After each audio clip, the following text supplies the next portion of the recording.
Assalamualaikum warahmatullahi ta'ala wabarakatuh. Alhamdulillah nahmaduhu wa nasta'inuhu wa nastaghfiruhu wa nu'minu bihi wa natawakkalu alayhi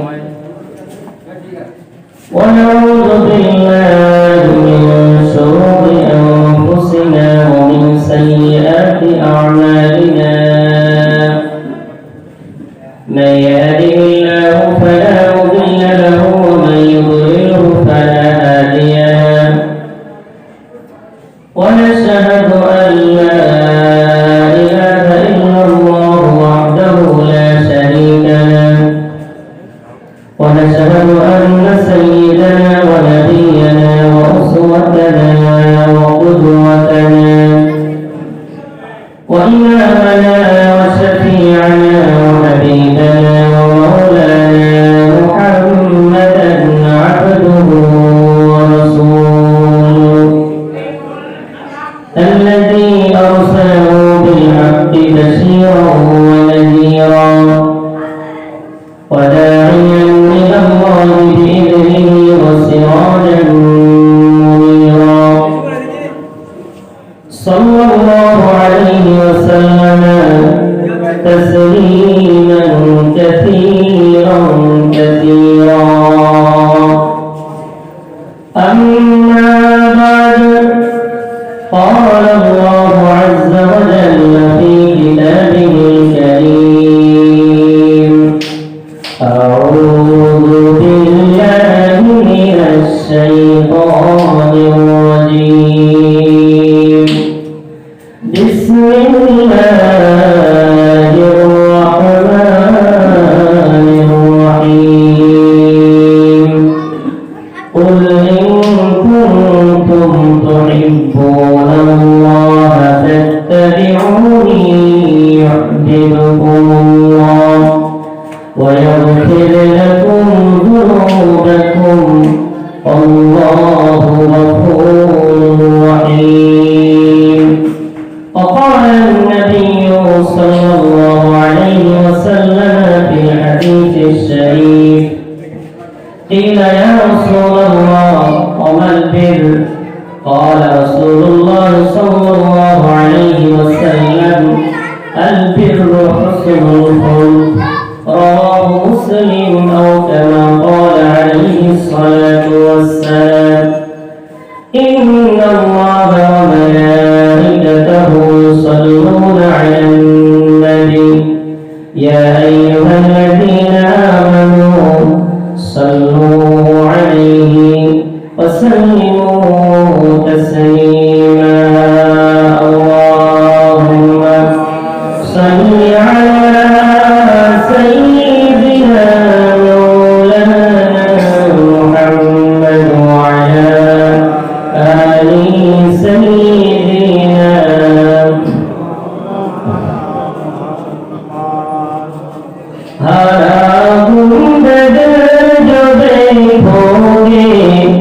ज़माना भूल जाओगे जो देखोगे ज़माना भूल जाओगे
পশ্চিম জয়নগর পূর্বপাড়া ইসলামিয়া যুব কমিটির পরিচালনায় আয়োজিত 12তম বাৎসরিক ঈদে মিলাদুন্নবী বিশ্বনবী দিবস উপলক্ষে সেটি ওঠায় মহান সালে সাওয়া মাহফিলে নির্ধারিত নির্বাচিত সুচিন্তিত সুদক্ষ আজকের জলসার সাহেব সাদার অর্থাৎ সভাপতি সাহেব আমন্ত্রিত মুআজ্জাজ মুকাররম উলামায়ে হযরত সম্মুখ উপস্থিত আমার একদল আল্লাহ প্রেমী নবী প্রেমী ইসলাম প্রেমী বাইতুল্লাহ জিয়ারতকারী একদল হুজ্জাতে কেরাম কোরআনের পাতা রাত দিন সর্বদাই তেলাওয়াতকারী একদল হুফাজে কেরাম হাদিসের পাতা পাঠকারী একদল উলামায়ে কেরাম এবং সর্বস্তরের জ্ঞানী গুণী বুদ্ধিজীবী আল্লাহওয়ালা মুত্তাকি পরেজগার ভাইজান আব্বাজানেরা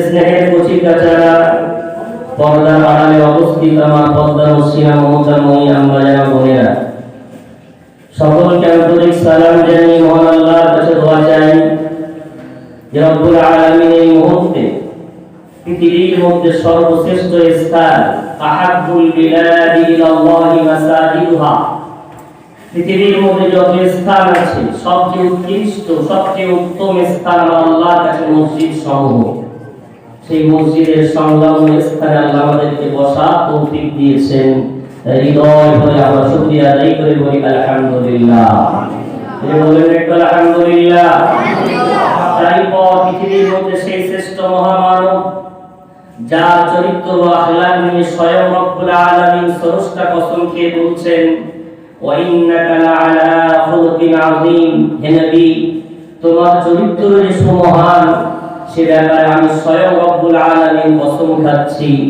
সেই রাসূল পাক সাল্লাল্লাহু আলাইহি ওয়াসাল্লামের জীবন আদর্শ শোনার জন্য আল্লাহ আমাকে আপনাকে কবুল করে নিয়েছেন তাই রাসূলের দরবার হৃদয় থেকে দরুদ সালাম পাঠিয়ে বলি সাল্লাল্লাহু আলাইহি ওয়াসাল্লাম নিঃসন্দেহে আদেশ করা আমার দ্বারা আপনাদের মতো ব্যক্তিকে শোভা পায় না তারপর যেহেতু কোরআনের মাহফিল তো দেখতে কোরআনের মাহফিল বলে মনে হচ্ছে না যারা যারা কোরআনকে ভালোবাসেন রাসূল পাক সাল্লাল্লাহু আলাইহি ওয়াসাল্লামকে ভালোবাসেন নিঃসন্দেহে জানেন ইসলামের সবচেয়ে শ্রেষ্ঠ ইবাদত তার নাম নামাজ ওই নামাজ যদি পড়ার জন্য প্রথম কাতার খালি রেখে পিছন কাতারে কোন আল্লামা মুফতি দাঁড়িয়ে যায় পরিষ্কার ফতোয়া মুফতি ওই আল্লামার নামাজ হবে না মাঝখানে কাতার ফাঁকা রাখার কারণে তো যে জাতির শ্রেষ্ঠ ইবাদত নামাজ সেই মানুষকে বসানো শেখাতে হবে একটা বড় জাতি জ্ঞানীদের জন্য ইশারাই যথেষ্ট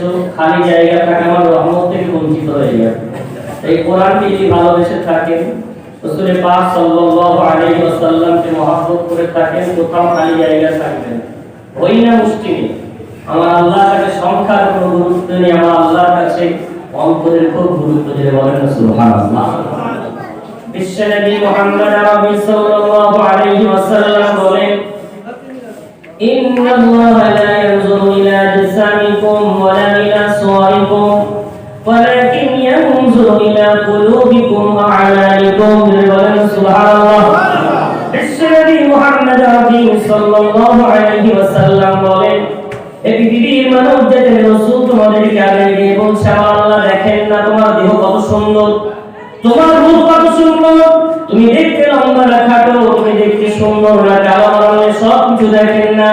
রব্বুল আলামিন শুধু দেখেন তোমার হৃদয় কত সুন্দর, তোমার আমাল কত সুন্দর। যদি বলেন একটু সুবহানাল্লাহ। বিশ্ব নবীর কাছে আল্লাহর কাছে সংখ্যার বিরাট গুরুত্ব নেই, হয়তো মুসলিম কিন্তু আমার আল্লাহর কাছে হৃদয় যদি স্বচ্ছ হয়, ওই স্বচ্ছ মানুষগুলো আমার আল্লাহর কাছে হাজারো ব্যক্তির চেয়ে বেশি দিয়ে দেবে বলা যাবে না। বিশ্বনবী মুহাম্মদ আরবি সাল্লাল্লাহু আলাইহি ওয়াসাল্লাম তাই হাদিস পাকের মধ্যে আরো বলেন ফাকিহুন ওয়াহিদুন আশাদ্দু আলা শাইতানি মিন আলফি আবিদিন। শরীয়তের একজন বিচক্ষণ আলেম হাজারের তুলনায় শয়তানের কাছে বেশি ভারী। যে বলেন সুবহানাল্লাহ। যদি আমরা যদি এই শরীয়ত জানার জন্য বোঝার জন্য এখানে একজন মানুষ যথাযথ শরীয়তের জ্ঞান অর্জন করতে পারি, হাজার অপরাধ ইচ্ছে শয়তানের কাছে আমরাই ভারী বলা যাবে। সংখ্যা নয়, আল্লাহ রাব্বুল আলামিন কোয়ান্টিটি নয় কোয়ালিটি দেখে। তো আল্লাহ আমাদেরকে বসিয়েছে, আমরা স্বীকার করে নিচ্ছি প্রথমে আমরা বিরাট পাপ, আমরা সবাই গুনাহগার, কিন্তু বসেছি যেহেতু আল্লাহর ঘরের নিকটে, যেহেতু বসেছি পৃথিবীর শ্রেষ্ঠ মহামানবে জীবন আদর্শ শোনার নিয়তে, অন্তত পক্ষে ওই আল্লাহ ওই রাসূলের বদৌলতে আজকে আমরা সেরা হয়ে যাব। আল্লাহ যেন সেই তৌফিক দেন বলেন আল্লাহুম্মা। এই কথাগুলো বলবো আল্লাহ যেন আমাকে আপনাকে বলার চেয়ে শোনার চেয়ে আমল করার তৌফিক দেন। আর একবার বলি আল্লাহুম্মা। আজকে আমার আলোচনার বিষয়বস্তু রাসূল পাক সাল্লাল্লাহু আলাইহি ওয়াসাল্লামকে অনুসরণ করলে কি লাভ। পারা নম্বর 3 পৃষ্ঠা নম্বর 13 সূরা আল ইমরান। আল্লাহ রাব্বুল আলামিন তার প্রিয় নবী মুহাম্মদ আরবি সাল্লাল্লাহু আলাইহি ওয়াসাল্লামকে লক্ষ্য করে বলেন, হে নবী তোমাকে আমি আল্লাহ আদেশ দিচ্ছি তুমি গোটা জগৎবাসীকে জানিয়ে দাও, বার্তা দাও, মেসেজ দাও, পয়গাম দাও, ইন কুনতুম তুহিব্বুনাল্লাহ। হে দুনিয়ার মানুষ জানি তোমরা যদি আল্লাহ রাব্বুল আলামিনের ভালোবাসা মহব্বত পিয়ার প্রেম অর্জন করতে চাও, অনলি ফর একটাই রাস্তা, আমি রাসূল তোমাদের সকলকে বলছি ফাত্তাবিউনি, তোমরা সবাই আমাকে অনুসরণ করো, আমাকে অনুকরণ করো, আমাকে আইডিয়াল বানাও, আমাকে নমুনা বানাও। আমাকে আইডিয়াল বানাতে পারলে, আমাকে অনুসরণ করতে পারলে লাভ কি জানো? আমার আল্লাহ আমাকে বলে দিয়েছে, নবী বলে দাও ইউহিব্বুকুমুল্লাহ, আল্লাহ রাব্বুল আলামিন তোমাদের সকলকে ভালোবেসে নেবেন। যদি বলেন সুবহানাল্লাহ। দুই নম্বর ওয়ায়াগফির লাকুম যুনুবাকুম, আর যত বড়ই পাপী হও না কেন তোমাদের জীবনের সব গুনাহগুলো ওই রব্বুল আলামিন আমাকে অনুসরণ করার কারণে সব গুনাহগুলো মাফ করে দেবেন। বিশ্বনবী মুহাম্মদ আরবি সাল্লাল্লাহু আলাইহি ওয়াসাল্লাম অনুসরণ করলে দুটি লাভ।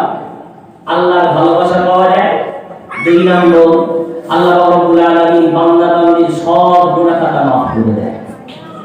সুতরাং কে চায় না আল্লাহর ভালোবাসা পেতে? কে চায় না তার গুনাহ মাফ করাতে? যদি চায় তো রাস্তা একটা। এখন বিশ্বনবী বললেন আমাকে অনুসরণ করো। ওই নবীকে অনুসরণ করবেন কিভাবে? ম্যাপ পাবেন কোথা থেকে? রাসূলকে অনুসরণ করার রাস্তাটা কি? পৃথিবীর মধ্যে যারা বিশ্বনবীর আপনজন, তাদের মধ্যে সবচেয়ে বেশি আপনজন আমার রাসূলের কাছে যিনি ছিলেন তিনি হলেন রাসূলের স্ত্রী আম্মা জান আয়েশা আল হুমায়রা রাদিয়াল্লাহু তাআলা আনহা। বলেন একটু সুবহানাল্লাহ। আম্মা জান খাদিজা মক্কার জিন্দেগিতে ইন্তেকাল করে চলে গেলেন, সবচেয়ে প্রিয়তম ছিল। মদিনার জিন্দেগিতে আসার পরে আম্মা জান আয়েশা স্ত্রী রূপে এত প্রিয়তম স্ত্রী, আম্মা জান আয়েশা সম্মান রাসূল বলতেন আল্লাহ যদি আমাকে বলে হে মুহাম্মদ তুমি ইনসাফ করেছিলে, আমি বলবো আল্লাহ ইনসাফ তো সকল স্ত্রীর সাথে করেছিলাম, হৃদয়টা আমার আয়েশার দিকে বেশি ধাবিত ছিল, যে আমি দায়ী নই, হৃদয়ের মালিক যেহেতু আল্লাহ তুমি, এটা বলা যাবে সুবহানাল্লাহ। ওই আম্মা আয়েশা যাকে বিবাহ করার আগে স্বয়ং রব্বুল আলামিন জিবরাইলকে বললেন, জিবরাইল তুমি যাও যাও, আমার মুহাম্মাদের মনটা বড় খারাপ, খাদিজাকে তুলে নিয়েছি, মনটা বড় ব্যাকুল হয়ে গেছে, মনটা বড় অনীল হয়ে আছে, বিরাট দুশ্চিন্তাগ্রস্ত আমার মুহাম্মদ হয়ে গেছে, ওকে সান্ত্বনা দেওয়ার জন্য যাও। জিবরাইল আমিন স্বয়ং ঘরে হয়ে এলেন, আর রেশমের লাল কাপড় নিয়ে আম্মা আয়েশার ছবিটা রাসূলকে দেখানো হলো। রাসূল বললেন কার ছবি? জিবরাইল বললেন হে মুহাম্মদ চিনতে পারেন না? বলে না, আপনার নিজের ফেরাউনের সাহাবা রাদিয়াল্লাহু তাআলা আনহু নিজের কন্যা নাম তার আয়েশা, আল্লাহ তরফ থেকে আদেশ হয়েছে এই কন্যাটাকে আমার আল্লাহ তাকে বিবাহ করতে বলেছেন। বিবাহের আগে স্বয়ং রব্বুল আলামিন বার্তা পাঠাচ্ছেন। এমন স্ত্রী পৃথিবীর মধ্যে নারী সংক্রান্ত যত মাসাইল আছে, যত ফতোয়া আছে, সবচেয়ে বেশি বর্ণনাকারী যিনি হলেন আম্মা আয়েশা রাদিয়াল্লাহু আনহা। ওই আম্মা আয়েশা যিনি আল্লাহর কাছে এতটা প্রিয়, আমার আম্মা আয়েশা রাদিয়াল্লাহু তাআলা আনহার সাথে রাসূল যখন বিছানায় এক কোমরে ঘুমিয়ে থাকতেন, ওই অবস্থাতে ওহী নাযিল হলো। অন্য কোন স্ত্রীর ঘরে আমার জিবরাইল আমিন আসতেন না, কিন্তু আম্মা আয়েশার ঘরে রাসূল কম্বল মুড়ি দিয়ে শুয়ে থাকা অবস্থাতেও জিবরাইল আমিন নিয়ে হাজির হয়ে যেতেন। ওই আয়েশা, যে আয়েশা রাদিয়াল্লাহু তাআলা আনহা এত বড় সৌভাগ্যবতী, নিজেই বলছেন আমার রাসূলের যখন ইন্তেকালের মুহূর্ত এলো, আমার রাসূল সব স্ত্রীদেরকে ডাকলেন, তখন 9 জন স্ত্রী ছিল। উনি বললেন আমার মনটা বড় চাইছে আয়েশার ঘরে রাতগুলো কাটাতে, দিনগুলো কাটাতে, না জানি কখন চলে যায়, তোমরা একটু অনুমতি দেবে। সবাই অনুমতি দিল। আমি আয়েশা আমার রাসূলকে আমার ঘরে রাখলাম।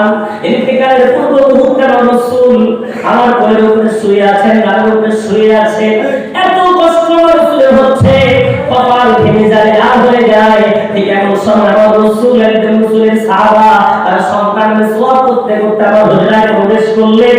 মানুষ যেমন কোন জিনিসের আসক্ত হলে লোভ লাগলে এক নজরে তাকিয়ে থাকেন, আমার রাসূল মিসওয়াকের দিকে এক নজরে তাকিয়ে রইলেন। আমি আয়েশা বুঝে নিলাম আমার রাসূল এক নজরে তাকিয়ে আছেন, মানে মিসওয়াক করার লালসা আমার রাসূলের বড় হচ্ছে। এক নজরে মিসওয়াকের দিকে তাকিয়ে আছে, কারণ জিবরাইল আমিন আমার রাসূলের সঙ্গে 24,000 বার সাক্ষাৎ করেছে। সুবহানাল্লাহ। এমন একবার হয়নি যে জিবরাইল আমিন এসেছেন আমার রাসূলকে মিসওয়াক করতে বলেন। যতবার এসেছেন ততবার মিসওয়াক করার তাকিদ করেছেন। আম্মা আয়েশা বলছেন আমি যখন দেখলাম এক নজরে তাকিয়ে আছে, আমি তার কাছ থেকে মিসওয়াকটা চেয়ে নিলাম, উল্টো পেটটা নরম করলাম। আর রাসূল জীবনের শেষ সময় ওই মিসওয়াকটা নিজের গালে দিয়ে মিসওয়াক করলেন। ডাইনে বামে দুবার নাড়তে নাড়তে হাতটা ঠান্ডা হয়ে গেল, আর মনে হলো আমি আয়েশা একদিন দুঃখিত এই জন্যে যে আমার কোলে বিশ্বনবী চিরনিদ্রায় ঘুমিয়ে পড়লেন, আমার কোলে রাসূল চলে গেলে আমি কিছুই করতে পারলাম না, এটা হলো আমার দুঃখ। তবে আমার গর্ব এই দিক দিয়ে যে বিশ্বনবীর জালালে মুখে সর্বশেষ যে বস্তুটা গিয়েছিল সেটা ছিল আমি আয়েশা, আমার ফুতু খেতে খেতে আমার রাসূল এই দুনিয়া থেকে পরনা নিয়েছেন। মিসওয়াকের উল্টা পিঠটা নরম করে দিয়েছিলাম, চিবিয়ে দিয়েছিলাম, আর ওই থুতু মোবারক আমার রাসূলের গালে যে অবস্থাতেই ছিল ওই অবস্থাতে দুনিয়া থেকে বদলা নিয়েছে। যে মিসওয়াক এলো, একটু আপনাদের কাছে অনুরোধ করব, পৃথিবীতে কিন্তু কোনো আলেম, কোনো মুফতি, কোনো মুহাদ্দিস এই ধরনের ব্যক্তিদের কর্মগুলো শরীয়ত নয়। শরীয়ত কিন্তু কোরআন, শরীয়ত কিন্তু হাদিস, শরীয়ত কিন্তু ইজমা, শরীয়ত কিন্তু কিয়াস।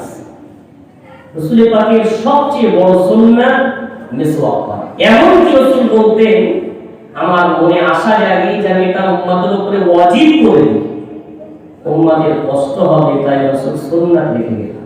তবে হ্যাঁ, এই সুন্নাত যদি কেউ আমল করে, জামাতে নামাজ পড়লে 27 গুণ সওয়াব বৃদ্ধি হয়।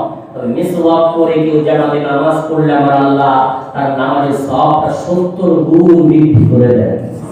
সুবহানাল্লাহ।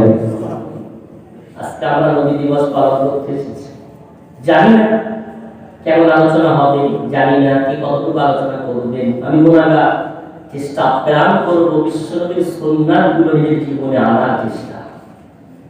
নবী দিবস পালন করতে এসে যদি একটা সুন্নাত 2021 আপনি আমার আপনার জীবনে সম্ভব হয়ে যায়, বিশ্বনবীকে বলতে পারবেন ইয়া রাসূলুল্লাহ আপনার জীবন আদর্শ শুনতে শুনতে অন্তত একটা সুন্নাত এমন ভাবে ধরে রেখেছিলাম জীবনে কোনোদিন ত্যাগ করিনি, একটা সুন্নাত আপনাকে জান্নাতে নিয়ে যেতে পারবে।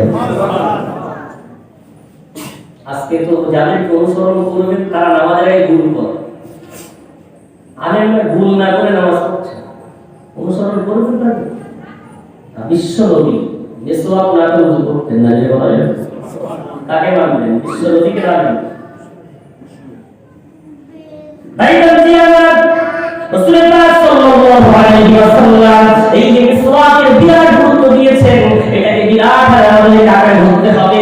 এমনকি সাহাবা রাদিয়াল্লাহু আলাইহিম আজমাইন বিরাট যুদ্ধ চলছে, আর সাহাবাদের মধ্যে বিরাট বাহাদুর সৈন্য আছে, কিন্তু যুদ্ধে কোনো রকম ভাবে সাহাবারা জয়লাভ করতে পারছেন না। হঠাৎ করে যে সাহাবাদের লিডার যিনি হলেন আমিরুল মুমিনিন আমিরুল মুসলিমিন, তিনি সকালবেলা ফজরের নামাজের পরে সব সাহাবাদেরকে ডেকে বলছেন, বলো বলো কি ব্যাপার, কেন যুদ্ধে জয়লাভ হয় না, কি একটা আমাদের আমল ছেড়ে যাচ্ছে। ওই সময় সাহাবারা বলতে বলতে বললেন, আমাদের এই কয়েকদিন হয়ে গেল মিসওয়াক করতে পারছি না, গ্রামগঞ্জ ছেড়ে পাহাড়ের মাঝখানে চলে এসেছি, কোথাও মিসওয়াকের গাছপালা পাই না, মিসওয়াক করবো। মিসওয়াক ছেড়ে যাওয়ার কারণে মনে হয় আমাদের এই যুদ্ধে জয়লাভ হচ্ছে না। আমিরুল মুসলিমিন বলে, এত সুন্নাত তোমরা ছাড়লে কিভাবে? যাও যাও যাও, যুদ্ধ করার আগে মিসওয়াক করতে ব্যবহার করো। পুরা সাহাবা মিসওয়াক নিয়ে মিসওয়াক করার পরে যুদ্ধে নামলেন। আল্লাহ রাব্বুল আলামিন একটা সুন্নাতের বদৌলতে ওই যুদ্ধে মুহূর্তের মধ্যে জয় প্রদান করলেন।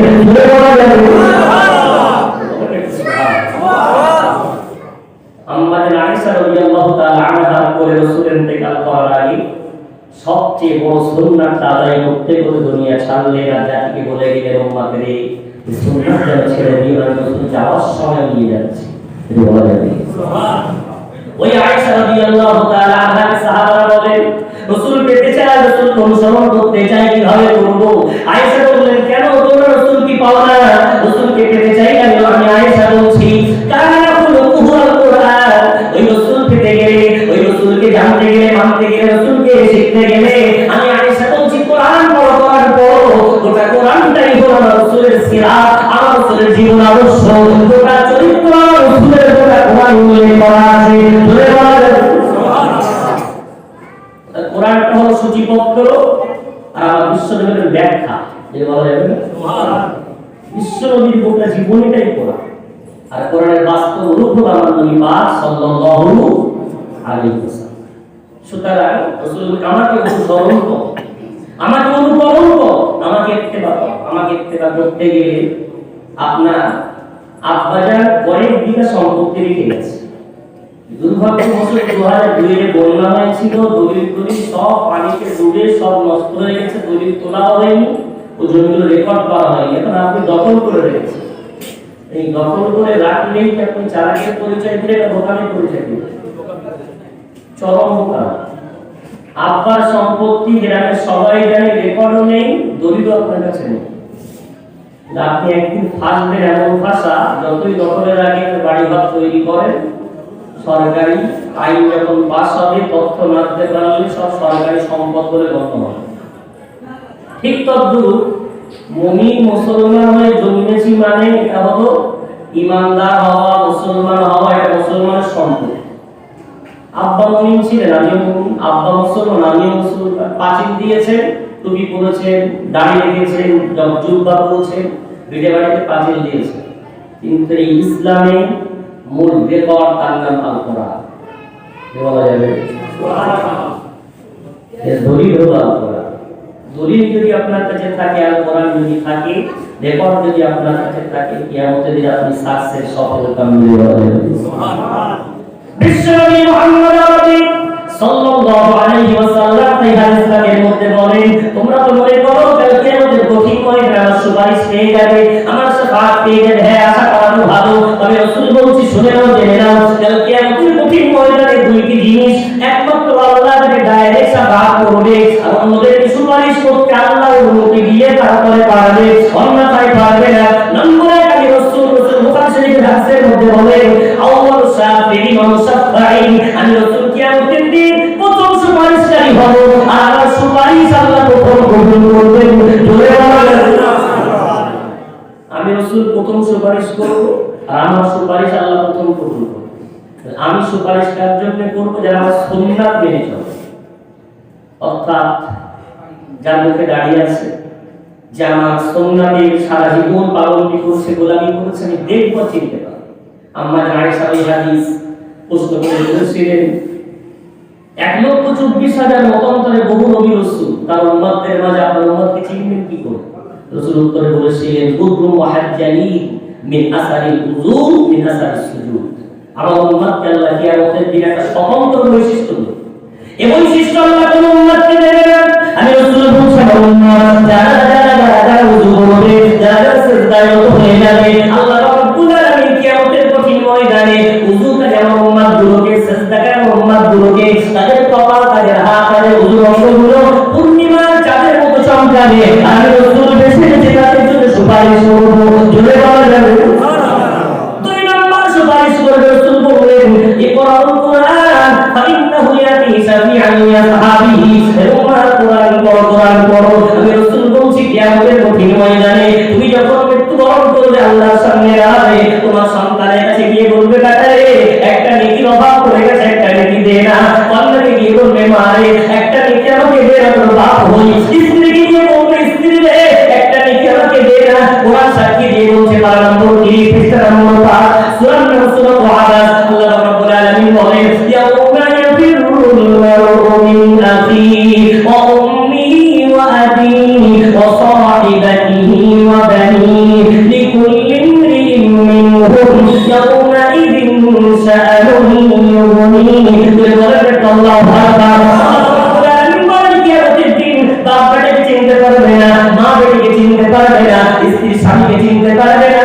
ওদিন সবাই আপন আপন নফসি নফসি করবে। রাসূল বলছেন ওই কঠিন কিয়ামতের দিন আমি রাসূল বলছি যে আপন আপন হবে না। ওদিন তুমি কোরআন যদি জানো, ওই কোরআনটা আল্লাহ বলবে কোরআন তুই জান্নাতে চলে যা। জান্নাতের দুয়ারে কোরআন দাঁড়িয়ে দাঁড়িয়ে ঢুকতে ঢুকতে কাঁদতে বলবে আল্লাহ আমি কোরআন জান্নাতে যাব না ততক্ষণ পর্যন্ত জান্নাতে যাব না যতক্ষণ না পর্যন্ত আমাকে তেলাওয়াতকারীদেরকে আমার সাথে জান্নাতের ফয়সালা না করছে।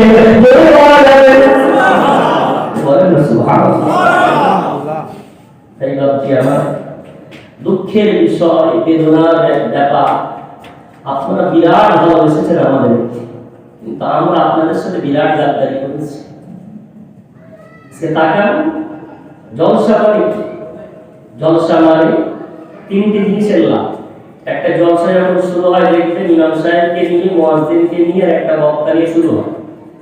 সেটা বাড়তে বাড়তে বাড়তে বাড়তে একদিন দুদিন 3 দিন নাকি হয়ে যায়, অর্থাৎ বক্তা বাড়ছে। দেখলে তো হয় মাইকিং লাইটিং বিরাট একটা তাবারকে উন্নতি হয়। প্রথম হলো ডাল ভাত, খিচুড়ি, তারপরে গোশ ভাত, তারপরে বিরিয়ানি। উন্নতি তো সব কিছু। যাদেরকে আনলাম, এত ভালোবাসলাম, দামের এই বক্তাকে আনলাম, আমরা আপনাদের সাথে কি দিলাম আপনাদের? কম ভালোবাসেন? এমন বাবু আছেন, দাদু আছেন, নারকেল থেকে দড়ি কাজ, কি ব্যাপার? বয়স হয়ে গেছে, আগে দেখা হবে, মন ছোট হয়ে যায়। যুবকরা হাতে হাত দিয়ে কাজ চুমা দিচ্ছে। এত ভালোবাসার মধ্যে পারলাম আপনাদেরকে যথাযথ আখেরাতে কাজে সেটা দিতে। তাকান না, আজকে মসজিদগুলো আলহামদুলিল্লাহ ভরপুর হয়ে যায়। পূর্বের জামানায় মুসল্লি বেড়েছে, সেই সাথে ফজরের পরে একদল আমার দাদু বাবুরা ওখানে বসে বসে ইশরাক না পড়ে বাড়ি যান না, ফজরের জামাতের পরে মসজিদে বসে থাকে। কি করে? ওই দাদুটা বসে বসে জিকির করে, আল্লাহ আল্লাহ আল্লাহ আল্লাহ সুবহানাল্লাহ লা ইলাহা ইল্লাল্লাহ, যে যেমন আমল আছে তেমনগুলো করে। করতে করতে ঘুমিয়ে পড়ে, ক্লান্ত হয়ে যায়, কখনো না পড়া যায়, কখনো পড়েও যায়। দীর্ঘ সময় 50 মিনিট 40 মিনিট ওখানে বসে বসে সময় নষ্ট হয়। জিকির হয়তো 20 মিনিট করলো, তারপরে ঘুমিয়ে পড়লো। অবহেলার সাথে জিকির, অলসতার সাথে জিকির। আল্লাহর জিকির তো করি, আল্লাহকেই জানি না। সমাজে দেখবেন একদল মানুষ আছে যাদের বিরাট প্রভাব আছে। প্রভাবশালী ব্যক্তি রাস্তা দিয়ে হেঁটে গেলে সবাই সম্মান করে না। আজ না জেনে তাকে কেউ তো রব্বুল আলামিনের সম্মানে না জানি না চিনি, তো আল্লাহ বলতে মজা লাগবে। ইবাদত করতে সাথ হবে রব্বুল আলামিন কে? রব্বুল আলামিন সম্বন্ধে একটু জেনে নেন। রব্বুল আলামিন বলেন, হে আমার বান্দারা, দুনিয়ায় তাকিয়ে দেখো আমি রব তোমাদের জন্য কত নিয়ামত দিয়ে রেখেছি। যেদিকেই তাকা যারা নিয়ামত খুঁজে পাবে। তার নম্বর 29 পৃষ্ঠা নম্বর 1 সূরাতুল মুলক। আল্লাহ রাব্বুল আলামিন বলেন, আরজি'ল বাসারা হাল তারা মিন ফুতুর সুম্মা আরজি'ল বাসারা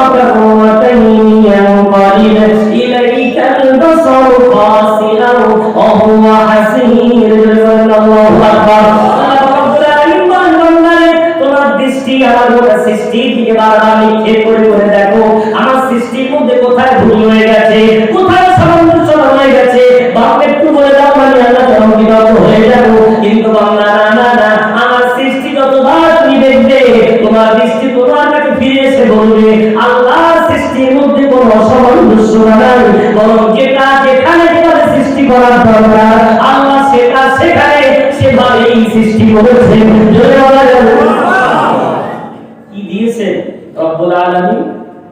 এই যে অক্সিজেন নেন, করোনায় অক্সিজেন কিনতে গিয়ে হাজার হাজার টাকা সিলিন্ডার যাচ্ছে, এক সপ্তাহ 2 মাস করোনায় আক্রান্ত, অক্সিজেন খুললেই শ্বাসকষ্ট হচ্ছে। তাই ওই অক্সিজেন কিনতে গিয়ে ছেলেদের মাথা খারাপ। ভাবেন রব্বুল আলামিন আপনাকে 3 দিনের আপনার জন্মের পর থেকে আপনার বয়স আজকে 35, 45, 65, 75 একবার ফিরে দেখেছে রব্বুল আলামিন কত কুইন্টাল অক্সিজেন আমাকে আপনাকে দিয়ে ওদিকে রব্বুল আলামিন বলেছেন বান্দারে এই অক্সিজেনের মূল্য তোমাকে দেওয়া লাগবে, এই অক্সিজেনের পারিশ্রমিক তোমাকে দেওয়া লাগবে, এই অক্সিজেনের দাম তোমাকে দেওয়া লাগবে। রব্বুল আলামিন কোনদিন আমার কাছে ওই অক্সিজেনের মূল্য চাননি, বরং ফিরি এই 35, 40, 45 বছর ধরে ওই অক্সিজেন আল্লাহ আমাকে সরবরাহ করে যাচ্ছে। জোরে বলা যাবে ওই রব্বুল আলামিনকে ডাকেন। এবার আল্লাহ বলেন নাকি আমার সাথ লাগে দেখেন আমাকে বাঁচিয়ে রেখেছেন যে আল্লাহ, তার নামটা কিভাবে নেই?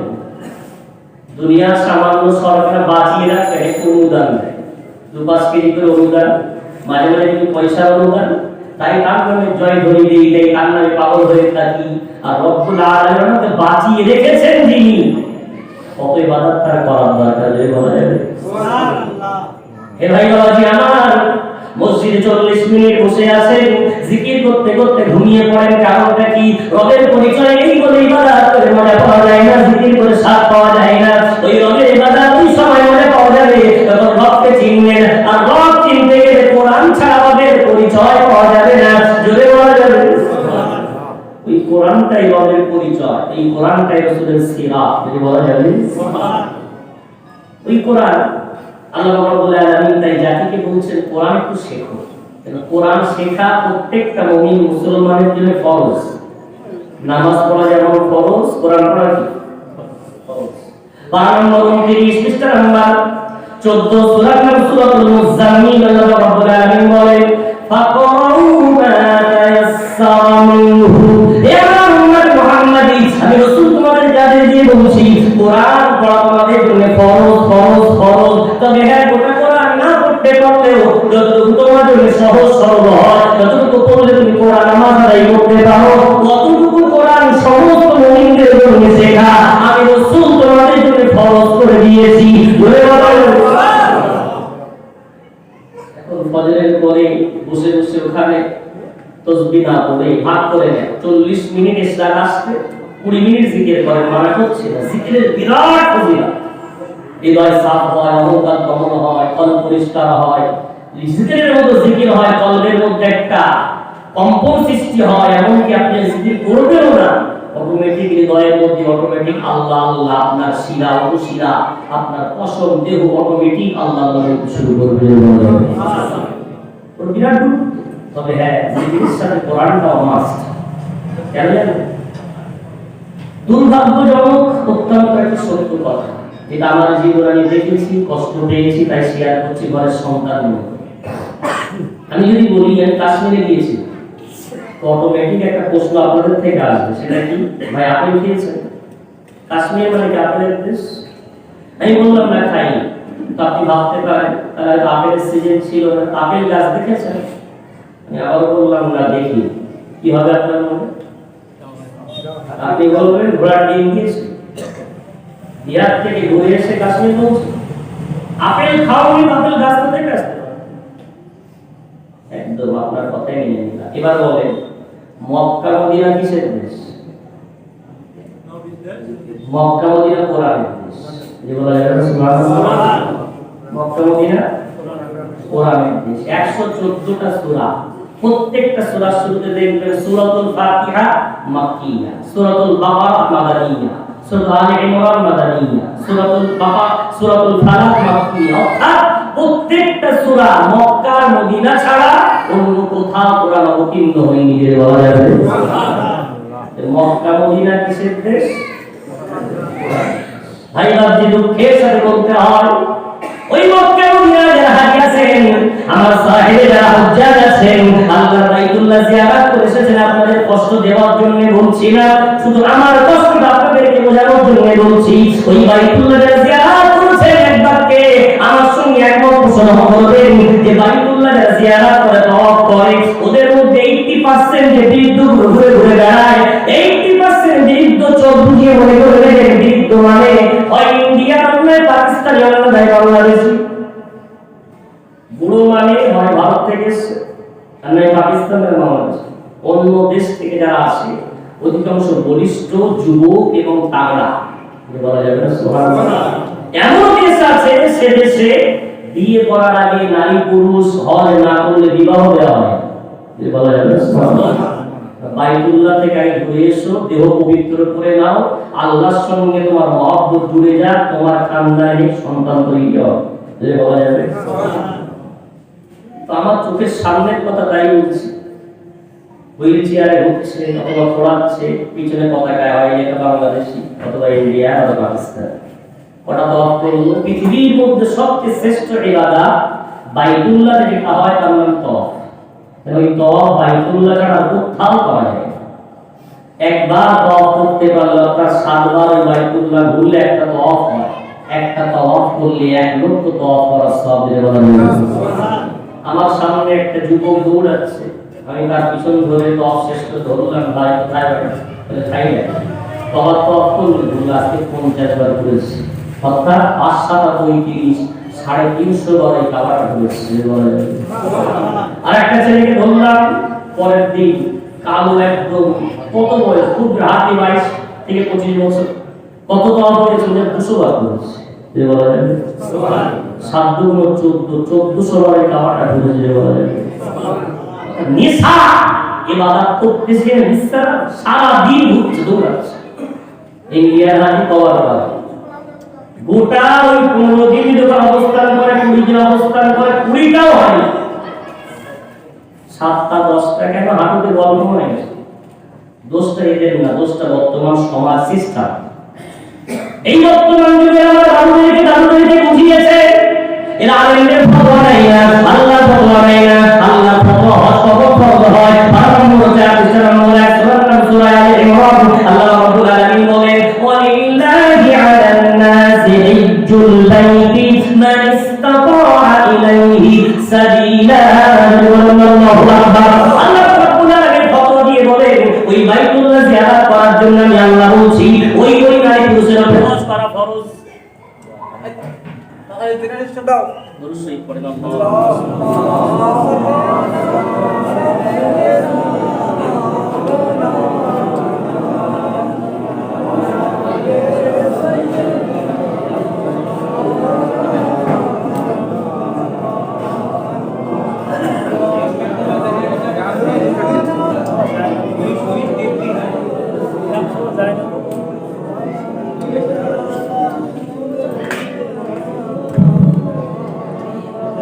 আল্লাহ রাব্বুল আলামিনের ফতোয়া।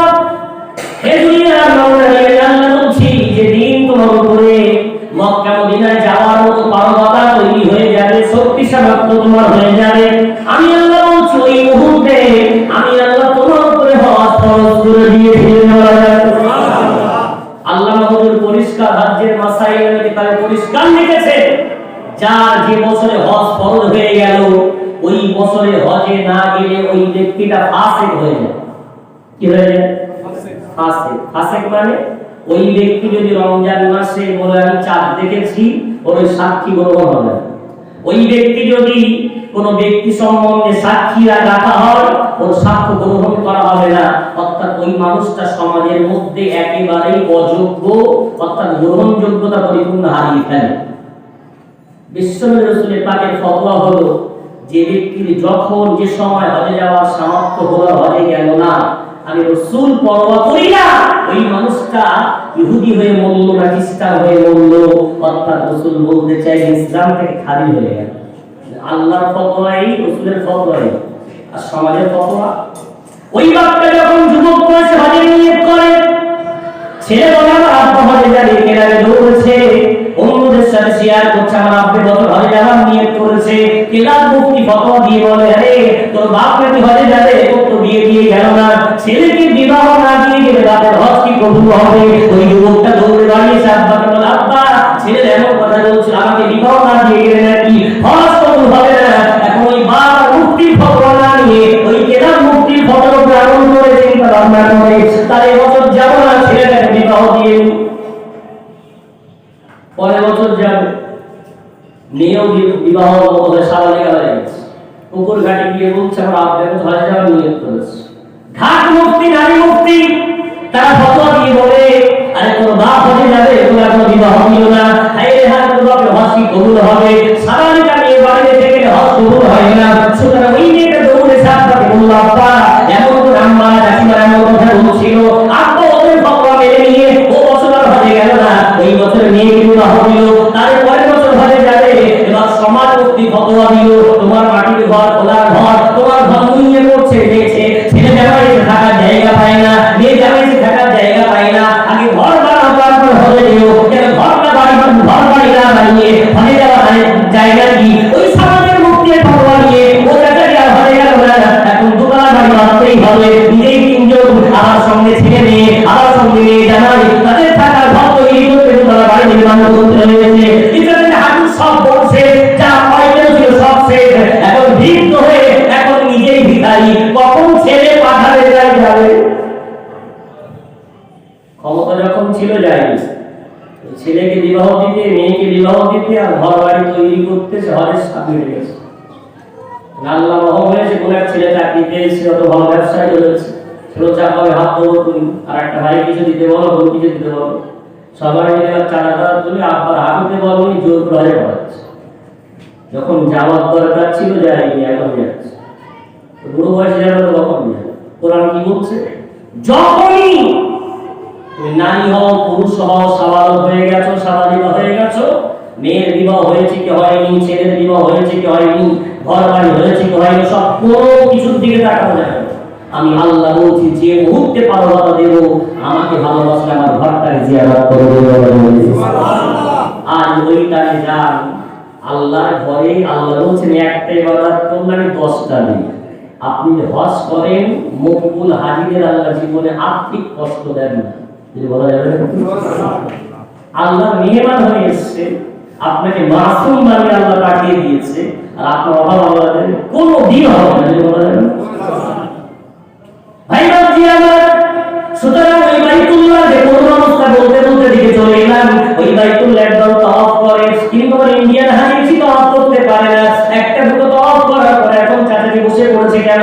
হাঁটুতে ব্যথা, পায়ে ব্যথা, ওই বাইতুল্লাহ বসে বসে তাসবিহ করছে, আল্লাহু আকবার, সুবহানাল্লাহ, আলহামদুলিল্লাহ। যত তাসবিহ পড়ে একবার বলে 1 লক্ষ সওয়াব পেয়ে নিলাম। আমি বাবা দিচ্ছি না, কোনো পড়াও ভালো, কিন্তু ওই চাচাজি একটা কোরআনের অক্ষর পড়ার মতো ওই চাচাজির পারবতা নাই, ওই চাচাজি বিরাট হজ করে বাড়ি এসেছে। এবার চাচাজিকে প্রশ্ন করে বলে, ও চাচাজি তুমি তো হজে গেলে, অর্থাৎ কোরআনের দেশে গেলে, ওই কোরআন কি এক খতম পড়ে তুমি আসতে পেরেছো? অর্থাৎ বাইতুল্লাহে গেলে আর যেখানে কোরআন অবতীর্ণ হলো, মদিনায় গেলে এখানে কোরআন অবতীর্ণ হলো, ওই রাসূলের রওজার সামনে বসে, ওই বাইতুল্লাহর সামনে বসে এক খতম কোরআন পড়ার কি তোমার সৌভাগ্য হয়েছে? এক খতম যদি না পারো, একটু কোরআন পড়ার সুযোগ দিতে হবে, উঠেছে। ও চাচাজি কেন হাজার চাচাজি আমার আছে, তারা দুঃখের সাথে বলবে, বাবু রে জীবনে আমি কোরআন পড়িনি, ও বাড়ি চলে গেছি, আর ওখানে গিয়ে কোরআন পড়ার সুযোগ আমার আর হয়নি। কোরআনের দেশে গেলাম আর কোরআন না করে বাড়ি যাওয়া। রাসূল বলেন, এই কোরআনের প্রচার করতে গিয়ে আমি রাসূল কত মার খেয়েছি। পড়তে পড়তে তো ভাবতে পারতে এই কোরআন পড়ার জন্য রাসূল যখন সিজদায় যেতাম, আমার পিঠের উপরে আবু জেহেল, আবু লাহাব, মরা উঠিয়ে নাড়ি ভুঁড়ি চাপিয়ে দিয়ে দম বন্ধ হয়ে মরে যায়।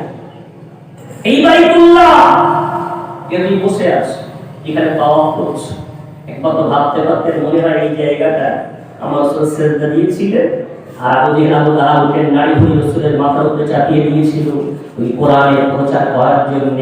ওই কোরআন পড়তে না চোখ দিয়ে টপ টপ করে পানি পড়তো। আমার রাসূল হায়াতুন নবী অন্তর থেকে দোয়া করতেন, আমার উম্মাহ আমার কাছে এসে, আমার দেশে এসে আমার আল্লাহ নাযিল করা কোরআন পড়তে পড়তে চোখের পানি ঝরিয়েছে, আমার দুঃখটা রহমান ভাগ করে নিয়েছে। বলা যাবে সুবহানাল্লাহ। পানি দোষটা আপনাদের নয়, দোষটা আমার। পাস্ট ইজ পাস্ট, হয়ে গেছে হয়ে গেছে। যারা আছি, যারা নিয়ত করছি হয়ে যাওয়া, প্রতিজ্ঞাবদ্ধ হওয়ার আজকে নবী দিবসে কোরআন না শিখে হয়ে যাচ্ছি না, কোরআন শিখেই যাব ইনশাআল্লাহ। এটা বলা যাবে ইনশাআল্লাহ। শহর একটা রাস্তা বলে দিই, ওই মসজিদে বসে বসে 40 মিনিট ইসলামের সময় 20 মিনিট আপনি জিকির আজকার করাতে মন দিয়ে করবেন। গাফলতির সাথে নয়, আল্লাহর জিকির যখন করবেন খুব ধ্যান দিয়ে, খুব মন দিয়ে, মুরাকাবা করতে করতে আপনি দেওয়ানা হয়ে যাবেন আল্লাহ।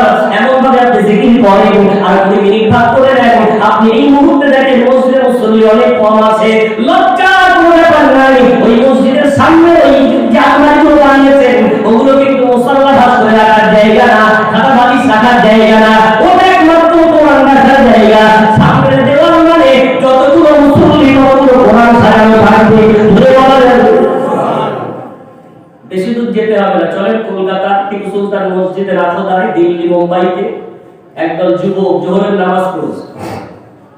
20 মিনিট আযানের আগে সময় পেয়েছে, সুন্নত পড়ে এখন 15 মিনিট বাকি, 5 মিনিট 10 মিনিট বাকি। সামনের কাতার থেকে একটা পার্টের পড়াশোনা করেছে। দেখলে মনে হয় না মুসলমান, এত সুন্দর কোরআন পড়তে পারে। জিজ্ঞাসা করে, ভাই তুমি কোথায় বাড়ি তোমার? বাংলা বোঝেই না। ইউটিউবে বলেন, ভাই কাহাं से आए हो? সঙ্গে সঙ্গে বলবে দিল্লি से, यूपी से। क्या बात है, क्यों पूछ रहे हैं? জিজ্ঞাসা করেন, সুন্দর কোরআন পড়তে পারো? সঙ্গে সঙ্গে উত্তর দিয়ে বলবে, আমাদের খানদানে কোন সন্তানকে ততক্ষণ পর্যন্ত দুনিয়ার কাজ করতে দেওয়া হয় না যতক্ষণ না কোরআন না শেখানো হয়। ইউপি, বিহার, উত্তর প্রদেশ আমভাবে প্রত্যেক ঘরে যুবক হোক যুবতী হোক কোরআন আগে মাস্ট। প্রাইমারি স্কুলে একটা করে সাবজেক্ট কোরআনের আছে। আমি 7 বছর কাটিয়েছি আলহামদুলিল্লাহ।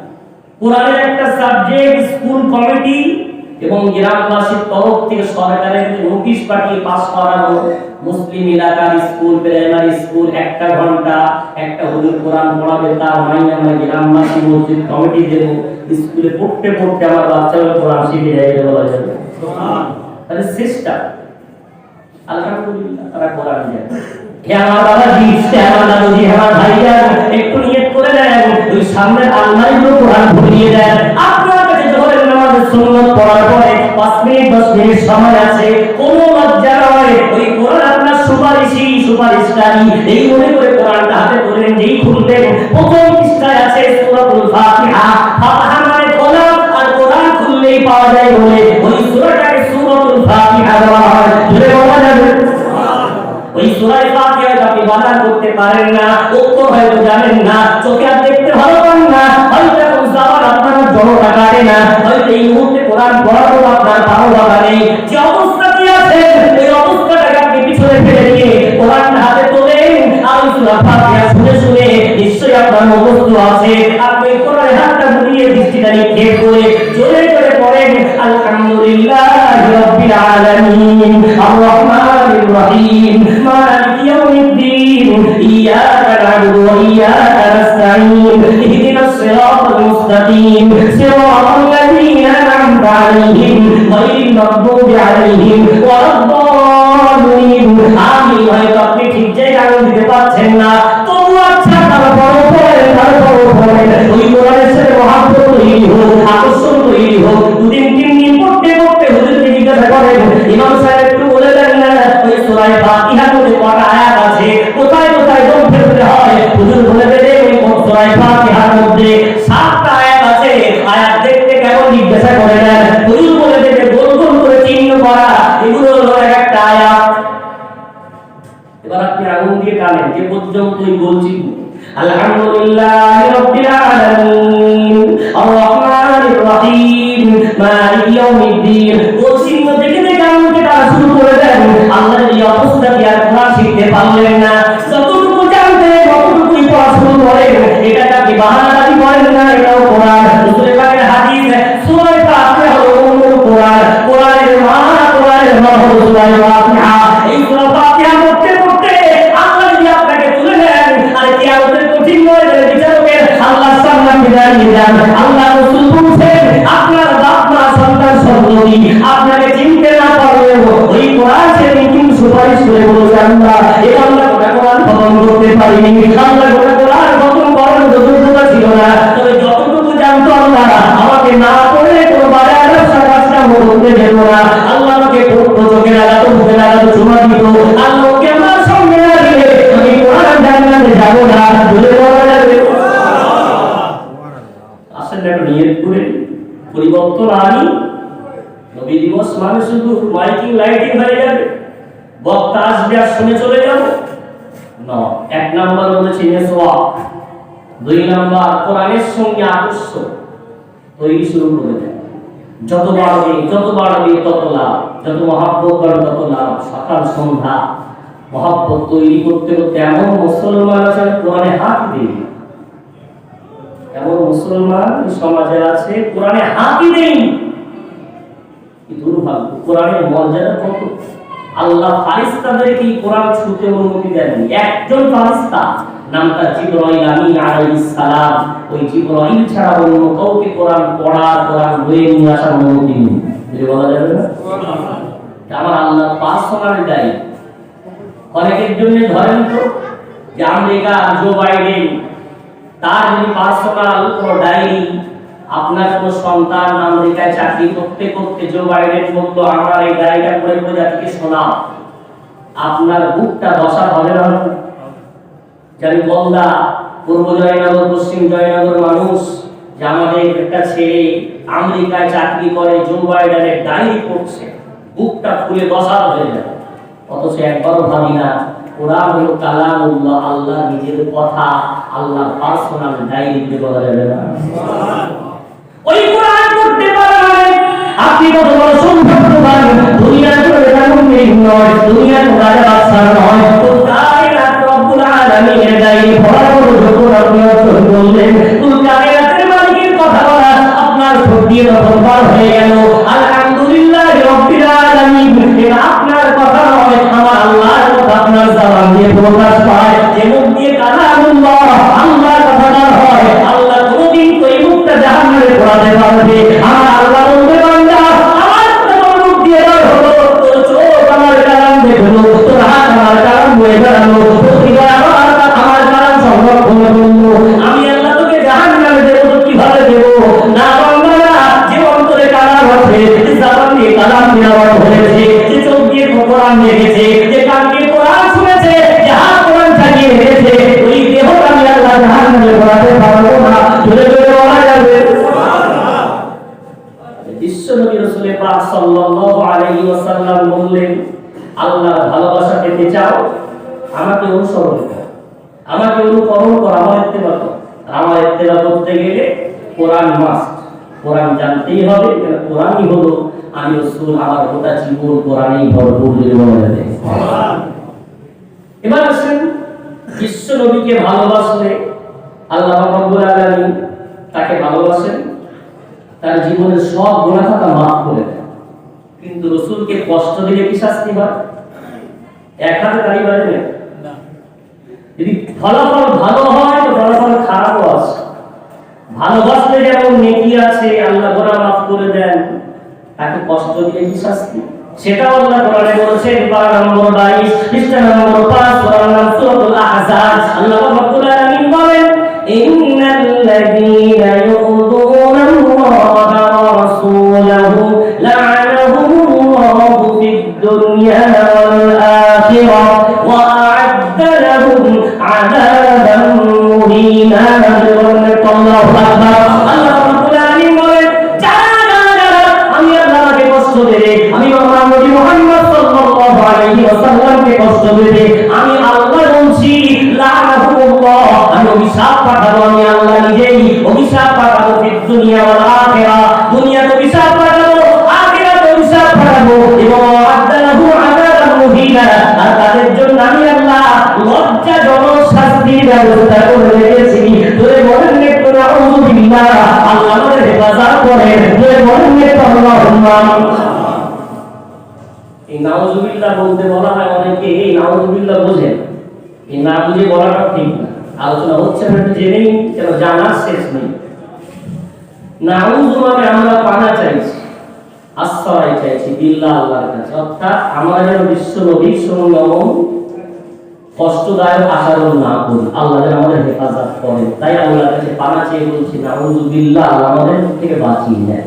যে বলে নাউযু বিল্লাহ মানে তো বিশ্ব নবীকে কষ্ট দিলে দুনিয়াতে অভিশাপ, আখিরাতে অভিশাপ, সেই সাথে শেষ ফায়সালা হলো লজ্জাজনক শাস্তি মানে জাহান্নাম।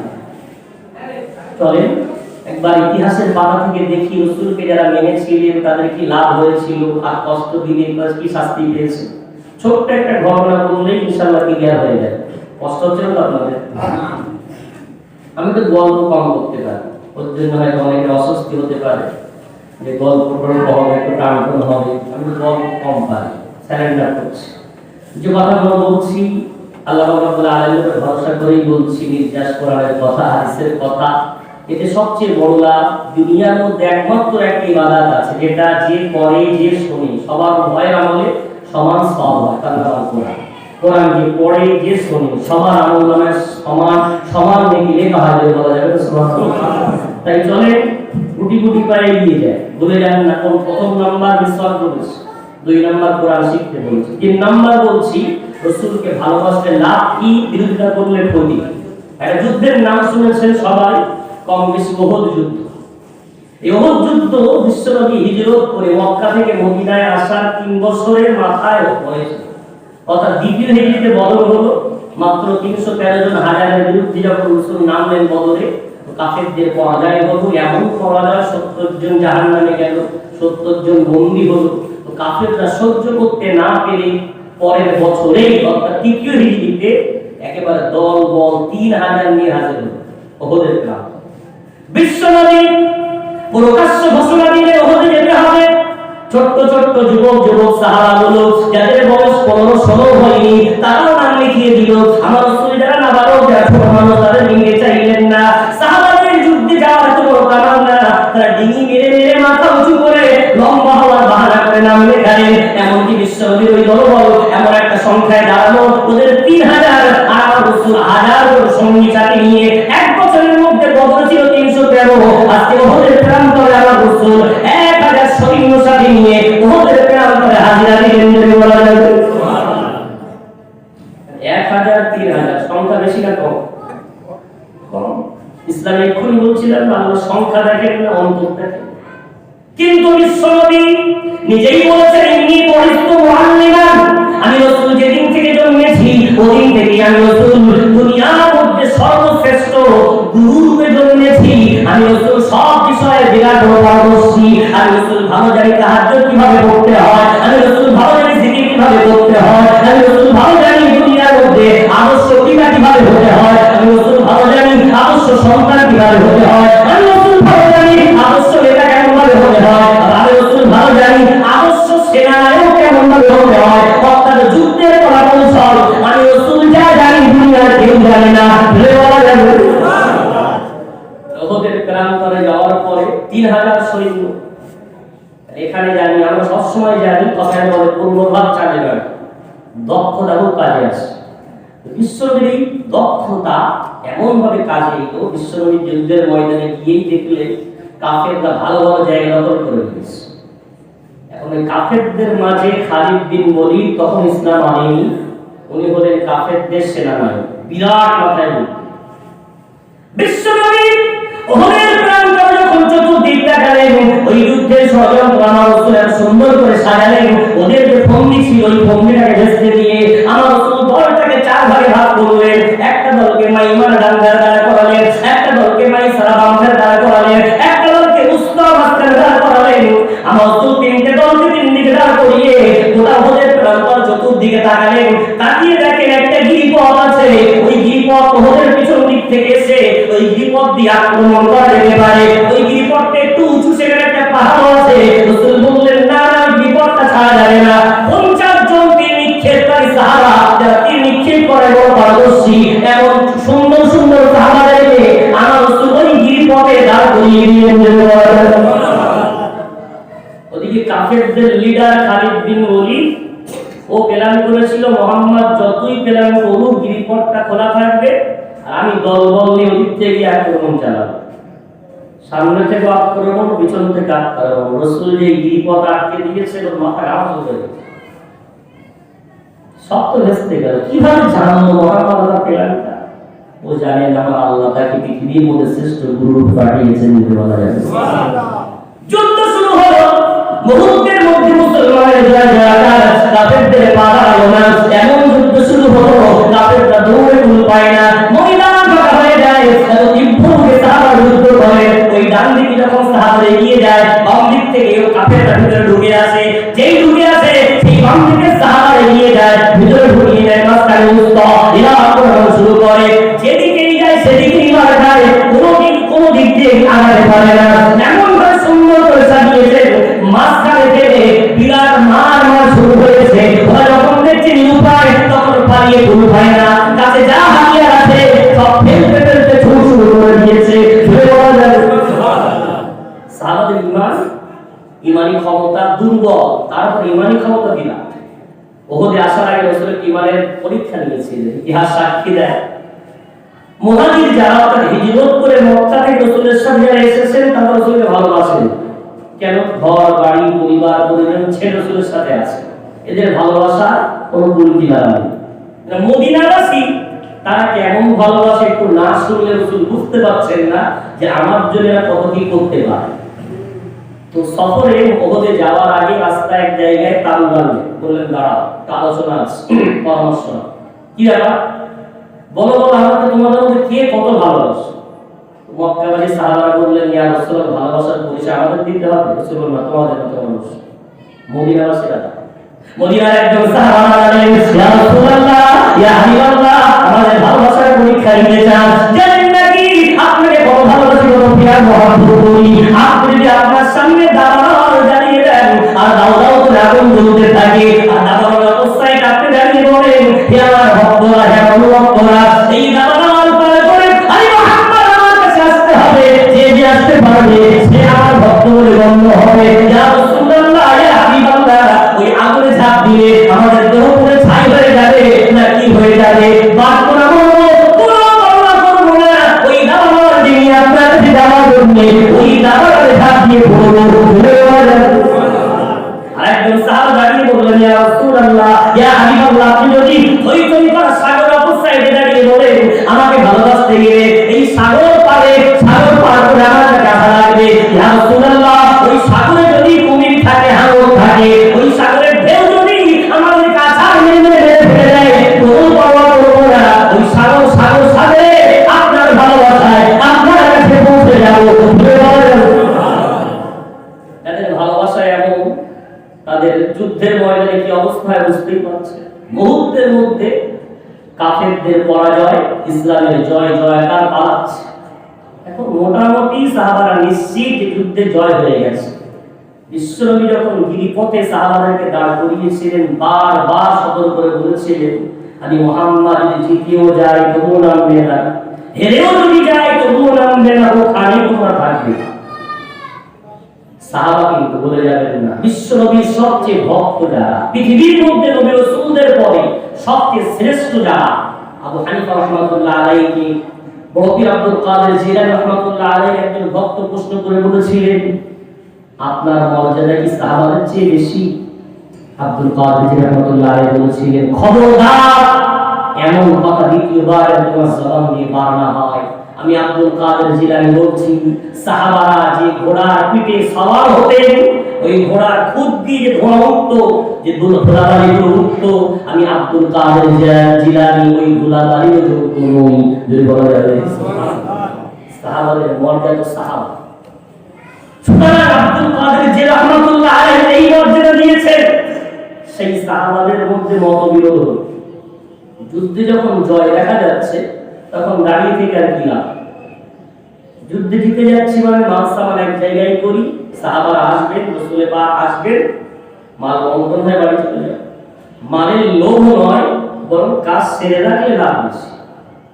তাই মতবিরোধ হলো।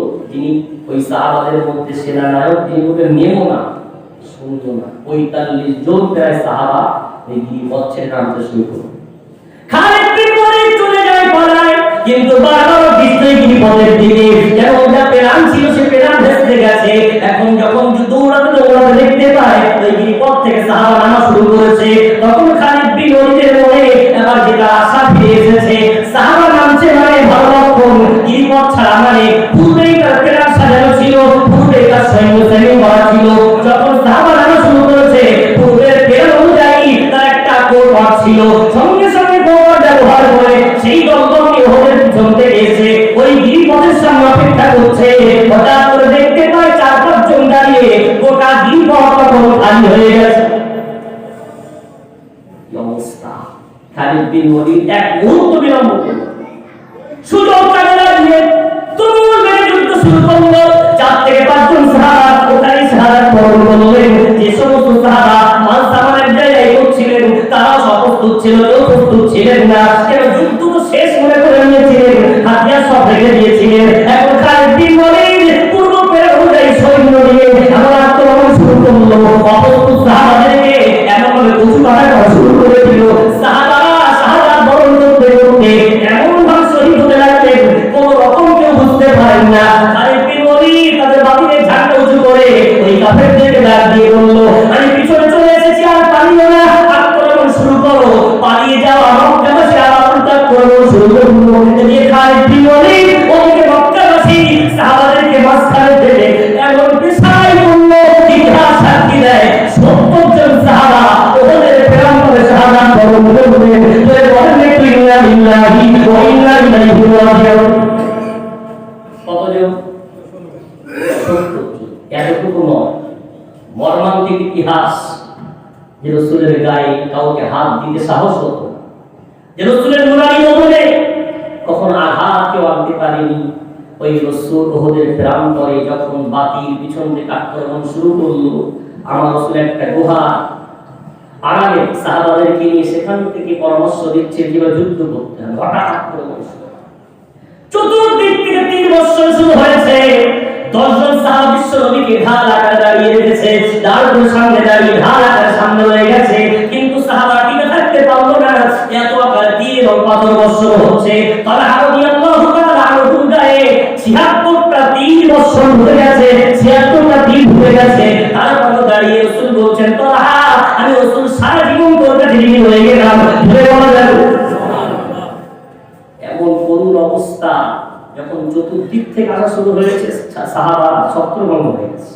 একটা পাথর এসে লাগিয়ে তোলা বিশ্বনবীর মাথার উপরে লোহার টুপি পরা ছিল। যারা হাজারদুয়ারে গিয়েছেন অথবা আমাদের কলকাতা রানী ভিক্টোরিয়ায় গিয়েছেন, সৈন্যরা সোনার লোহার টুপি পরত। এই লোহার টুপি বিশ্বনবীর মাথায় পড়েছিলেন। ওই লোহার টুপির দুটো রড বিশ্বনবীর কপালে উঠে গেল, জখম হলে বেহুশ হয়ে জমিনে পড়ে গেলে এই অবস্থায় তো দাঁত শহীদ হয়ে গেল। রাসূলের বলেন না, কোন অবস্থা দীর্ঘক্ষণ পরে যখন বিশ্বনবী হুঁশ এলো, রাসূল বললেন, বলো না বলো এই যেটা যুদ্ধ কিভাবে হারে পরিণত হয়ে গেল। ওই কোরআনের আয়াত ভুলে যাবেন না। রাসূলকে কষ্ট দিলে, রাসূলের আদেশ না মানলে তুমি সাহাবা হতে পারো, তুমি বিরাট রাসূলের ভক্ত অনুরক্ত হতে পারো। আমি আল্লাহ বলছি, আমার রাসূলের আদেশ যে লঙ্ঘন করবে আমি আল্লাহ সঙ্গে সঙ্গে তাকে শাস্তি দেব। সুতরাং সাহাবাদেরকে আল্লাহ শাস্তি দিয়ে বুঝিয়ে দিলেন, রাসূলের এত প্রেরণাপ্রিয় হওয়ার পরে রাসূল আদেশ লঙ্ঘন করেছে, সঙ্গে সঙ্গে শাস্তি হয়ে গেছে। রাসূল যেই শুনলেন ওই গিরিপথ সাহাবা ছেড়ে দিয়েছিলেন, আমার রাসূল রাগ না করে আল্লাহর কাছে হাত তুললেন, আল্লাহ সাহাবাদেরকে ক্ষমা করে দাও, আল্লাহ মাফ করে দাও। বুঝতে পারিনি আল্লাহ আমি কি জন্য বলেছিলাম, আমার যে দক্ষতা আপনি দিয়েছিলেন আমার সাহাবা অতটা দক্ষ নয়, আল্লাহদেরকে ক্ষমা করে দাও, মাফ করে দাও। রাসূল সঙ্গে সঙ্গে মাফরাত কামনা করে দিলেন। জোরে জোরে বলা যায়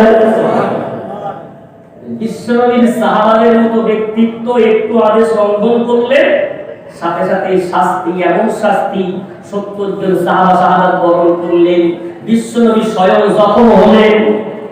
এতটুকু শুধু নয়, রাসূলের জানের জান বিশ্বনবীর চাচা আমির হামজা রাদিয়াল্লাহু তাআলা আনহু এই যুদ্ধের ময়দানে শাহাদাত বরণ করলেন। বলেন না ইন্নালিল্লাহ। আমার রাসূল ওই অবস্থায় মাথায় জখম, আমার রাসূলের দাঁত দিয়ে রক্ত বোধ হচ্ছে।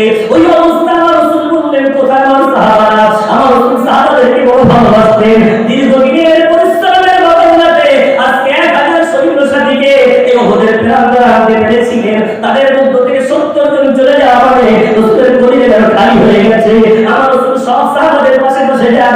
সবাইকে আমার রাসূল চোখ দিয়ে দেখেন। আমার রাসূল বলেন এক একটা কবর খোঁড়ো, এই সময় সবার জন্য কবর খোঁড়া কষ্টকর, এক একটা কবরে 4 থেকে 5 জন করে সাহাবাদেরকে শোয়াও। আমি রাসূল তো আদেশ দিয়ে বলছি, প্রথম যাকে শোয়াবে সেই যেন হাফেজে কোরআন হয়, অথবা কোরআন বেশি জানে এমন ব্যক্তি কবরে আগে শোয়াবে। কেন ওই কোরআনের বাদল লাগবে, তার উপরে যারা শুয়ে থাকবে ওই কবর হয়তো তার জন্য তাদেরকে অনেক শান্তি প্রদান করবে।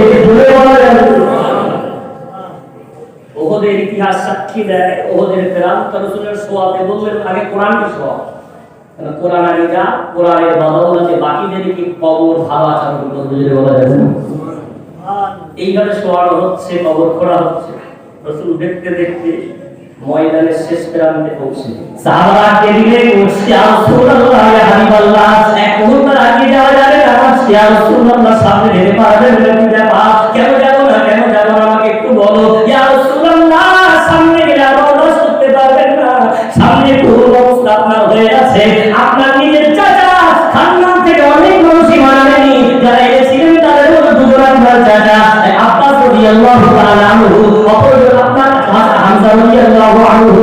ইয়া রাসূলুল্লাহ ওই চাচা দুনিয়ার বুকে নাই, আর শুধু দুনিয়ার বুকে নাই শুধু নয়, বরং আপনার চাচা অবস্থান করুন, তার নাক কেটে, চোখ কেটে, আঙুলগুলো কেটে, তাকে মুসলা করে, তার কলিজা বার করে, হিন্না চিবিয়ে চিবিয়ে তার দেহটাকে তছনছ করে ফেলেছে। ইয়া রাসূলুল্লাহ ও দৃশ্য দেখে আপনি সহ্য করতে পারবেন না, ছটছট করে কেটে বললেন না আমি যেতে দাও। গেলে দেখলে করুণ অবস্থা দেখে চোখ বন্ধ করে দিলে, এত কান্না রাসূল কাঁদলেন, ইতিহাস সাক্ষী দেয় ওদিনের মতো কান্না রাসূল কখনো কাঁদিনি, বলে বলা যায়। চাচা হামজাকে চেনে, ওই সেই হামজা আমার রাসূল তাকে ইসলামের দাওয়াত দেন, চাচাদেরকে সম্মান করতে, আমভাবে অন্যদেরকে ইসলামের দাওয়াত দিতে, আর চাচাদের উপরে ছেড়েই রেখেছিলেন। প্রথম একবার দাওয়াত করে বলেছিলেন আমি রাসূল, আল্লাহ আমাকে রাসূল বানিয়েছেন, কোরআন দিয়েছেন, আপনারা ঈমান আনেন। প্রথম মজলিসে তো আল্লাহ মোস্তারি করে বলল ভণ্ড, মিথ্যু, আবিজারি, এই বলে মজলিস ভঙ্গ করে দিল। ওই থেকে চাচাদের সাথে বিশ্বনবীর দাওয়াত দেওয়ার সুযোগ আসে, অন্য চাচাদেরকে বলতে, অন্য মানুষদেরকে বলতে। কিন্তু হামজা ওদিন মনে একটা দাগ কেটেছে, দেখতো মোহাম্মদ কি করে। আজকে হঠাৎ হামজা ছিল শিকারী, সন্ধ্যাবেলা শিকার করে বাড়ি আসে, আর মোড়ের মাথায় দেখে ও দাসী, যে হামজা রাদিয়াল্লাহু আনহু দাসী মোড়ের মাথায় দেখে। মালিকদের জন্য দাসীরা ঘরের বাইরে যাওয়া বিরাট লজ্জা হয়। হামজা দেখে বলে বিয়াদব, তুই দাসী হয়ে ঘর বাড়ি ছেড়ে কেন মোড়ের মাথায় দাঁড়িয়ে আছিস? ওই দাসী হাতটা তুলে ক্ষমা চেয়ে বলে ক্ষমা করেন জাহাপনা, আমি কেন দাঁড়িয়ে আছি একটু শোনেন, মারবেন না, বলবেন না। আমি আজকে আমার চোখে দেখেছি আপনার ভাই মুহাম্মদ এতিম বলে, অসহায় বলে, আবু জেহেল আবু লাহাব তাকে যা ইচ্ছা তাই বলে গালি দেয়, ওর আম্মা আব্বা নেই বলে তাকে যেমন ইচ্ছা তেমন করে গালি দেয়, এমনকি আবু লাহাব তার কাছে দু চর্চা করে দিয়েছে। আমি দাসী সহ্য করতে পারিনি, আমি নারী বলে চুপচাপ ছিলাম, পুরুষ হয়ে থাকতে আবু লাহাবের হাতটা মুখে ঢেকে দিলাম। একটু বলেন না বলেন, এতিম বলে তার কি কেউ দেখবে না? এতিম বলে আপনি চাচা হন, আপনাকে একটু দায়িত্ব বল পায় না যে ওই ভাই ওর পাশে একটু দাঁড়াবে? হামজা শোনা মাত্র এত রেগে গেলেন, বলল যা তুই বাড়ি যা, বাকি কাজ আমি দেখে নিচ্ছি। আমির হামজার ইতিহাস সাক্ষী দিচ্ছে উনি বিরাট শিকারী আর বিরাট ক্ষমতাবান। কি করলেন, ঘোড়াকে এক লাগামে ঘোরালেন, উত্তর থেকে দক্ষিণ এক লাগামে ঘোড়া ঘুরে গেল। সোজা ছুটলেন মক্কায়, গিয়ে দেখে আবু জেহেল আবু লাহাব ওর কাছে ওখানে বসে বসে ঘোড়া টেবিল করছে, অট্ট হাসি দিচ্ছে। আবু লাহাব কেমন হামজা রাদিয়াল্লাহু আনহু চিৎকার করে ডাক দিয়ে, আবু লাহাব এদিকে আয়। বয়সে অনেক বড় ভাই হামজা, আবু লাহাবকে যখন ডাক দিল, আবু লাহাব দৌড়ে হামজার কাছে দৌড়ে এলো। আবু লাহাবকে হামজা রাদিয়াল্লাহু তাআলা ঘোড়া থেকে নেমে এত জোরে একটা চড় দিয়ে মুখ ছুঁড়ে পড়ে দরদর করে মুখ দিয়ে রক্ত বার হতে শুরু করে দিল। জোরে বলা যাবে, রক্ত বার হচ্ছে। ওই অবস্থায় সোজা মেম্বারে দাঁড়ালেন। মক্কায় তখন মেম্বার তৈরি করেছে, মেম্বারে উচ্চ শিখরে দাঁড়িয়ে বলে, হে মক্কাবাসী শুনে নাও, আমি হামজা এতদিন তোমাদের সাথেই ছিলাম, তোমাদের অত্যাচার অনেক চোখে দেখেছি। আমার ভাই মুহাম্মদ এতিম বলে, অসহায় বলে, যা ইচ্ছা তাই তোমরা তা করবে। আমি হামজা দিতে থাকতে অন্যায়কে সাপোর্ট করে দেবো, এটা কখনোই সম্ভব না। এতদিন তোমাদের পক্ষে ছিলাম, আজকে মক্কার মেম্বারে দাঁড়িয়ে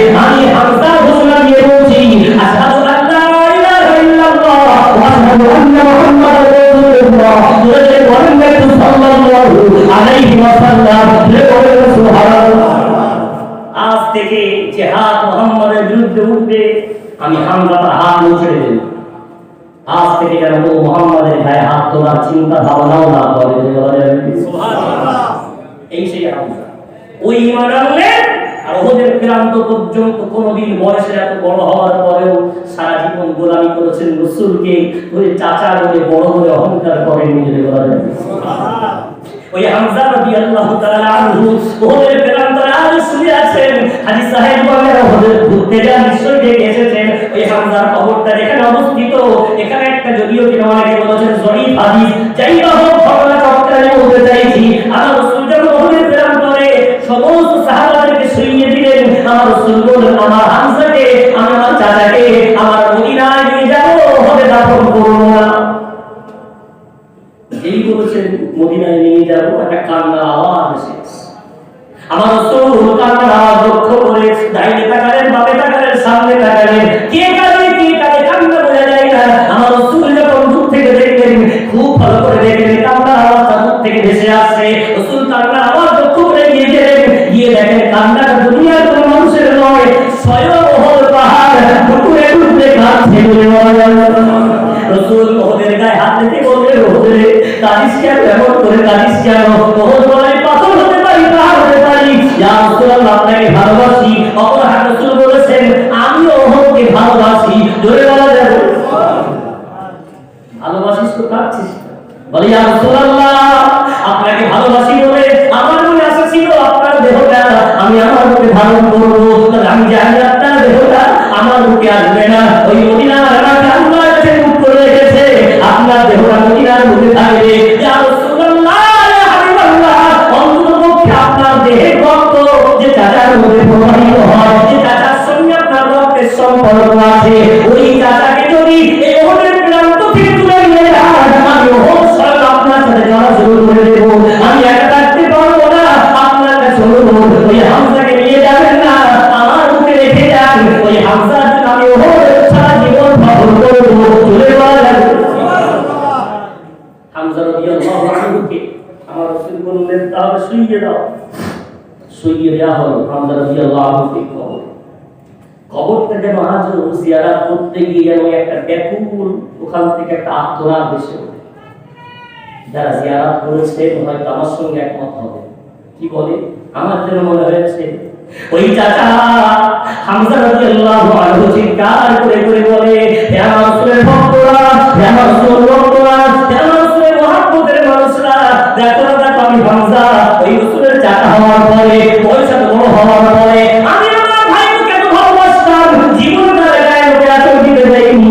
আর তার জন্য আমি হামজা গলা শুধু কাটিয়ে দেয়নি, আমার নাক কাটিয়ে দিয়েছি, আমার আঙুল কাটিয়ে দিয়েছি, আমার দেহের অঙ্গগুলো কাটিয়ে দিয়েছি, আমার কলিজাটা আমার রাসূলের জন্য দান করে দিয়েছি।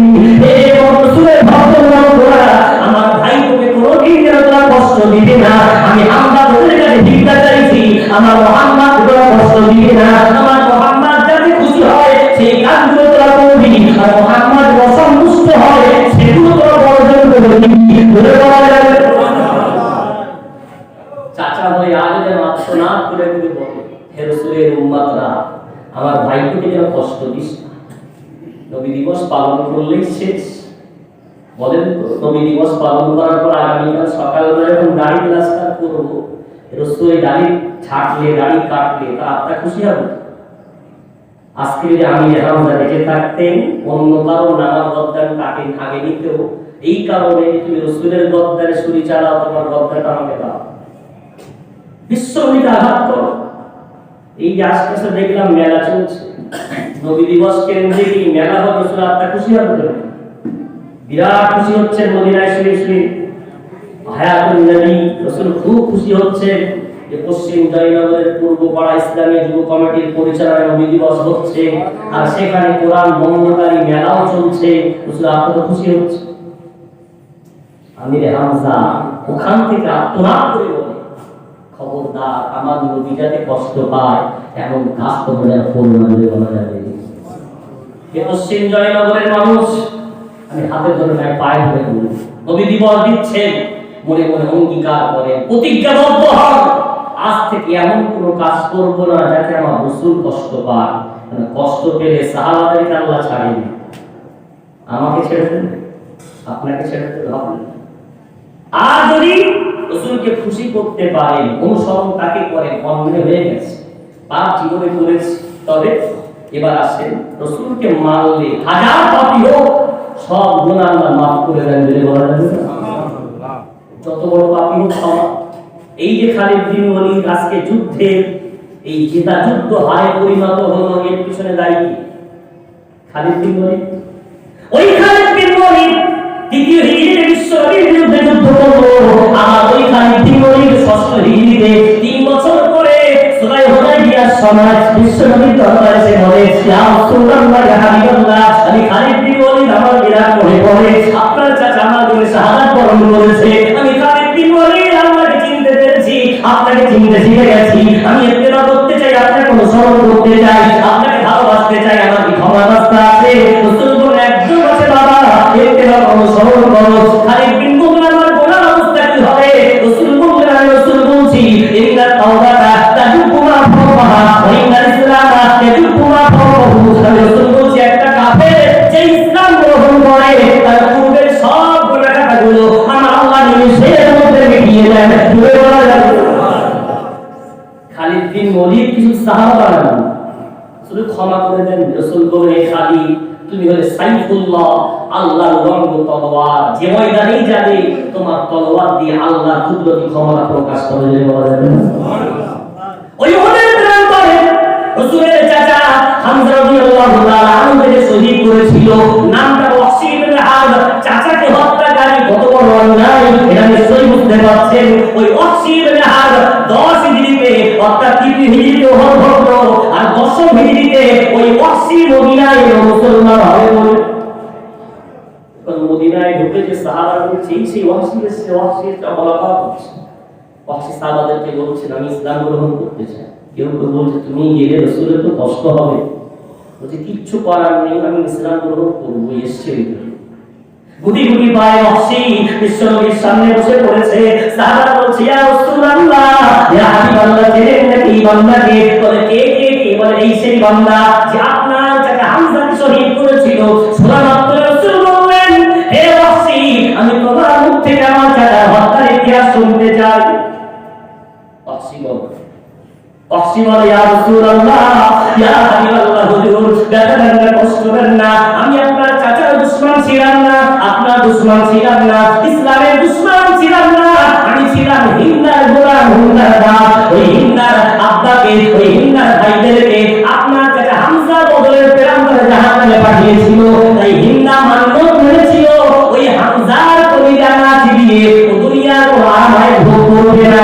ওই হিন্দা মান্যত মানার কারণে ওহদ যুদ্ধ হওয়ার আগে আমাকে একদিন ডেকে বলে, হে ওয়াসি, তুই কি পারবি একটা দায়িত্ব গ্রহণ করতে? যদি পারিস তোকে আমি আজাদ করে দেব।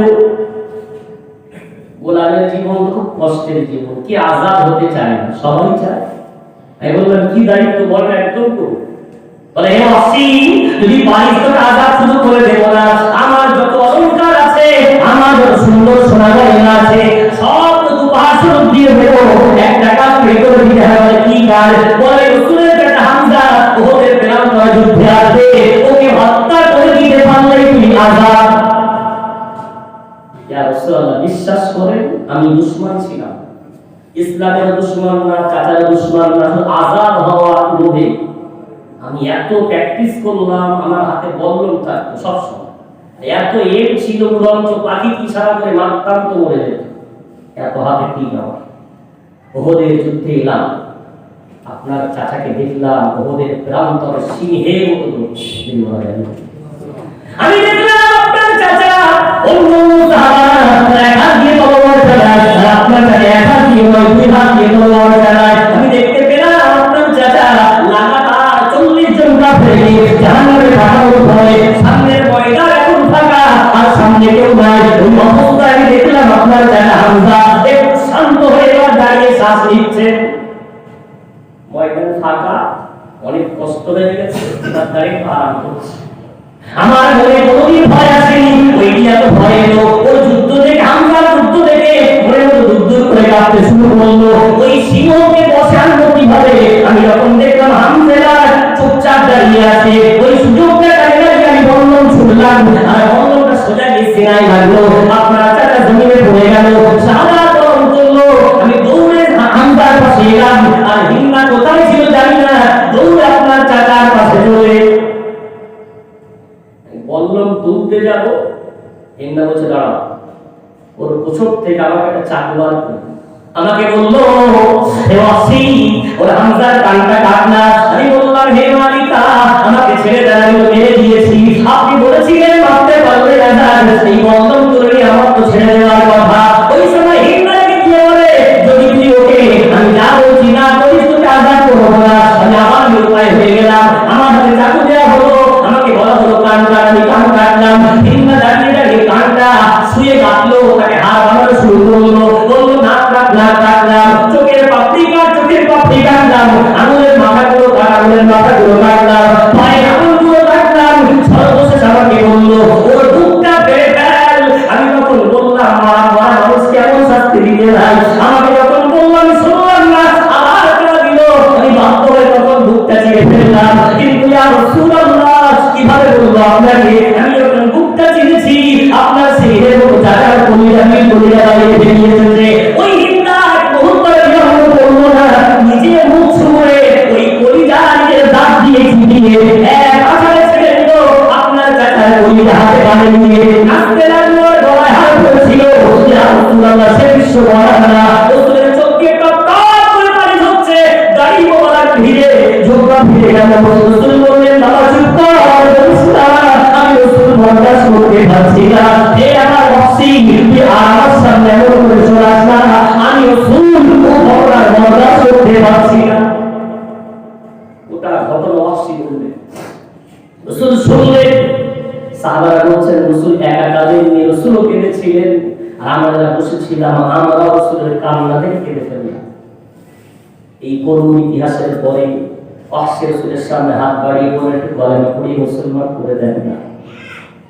কোরআনের কথা মনে আছে, রাসূলকে অনুসরণ করলে আল্লাহ এত বড় পাপীকেও মাফ করতে পারে।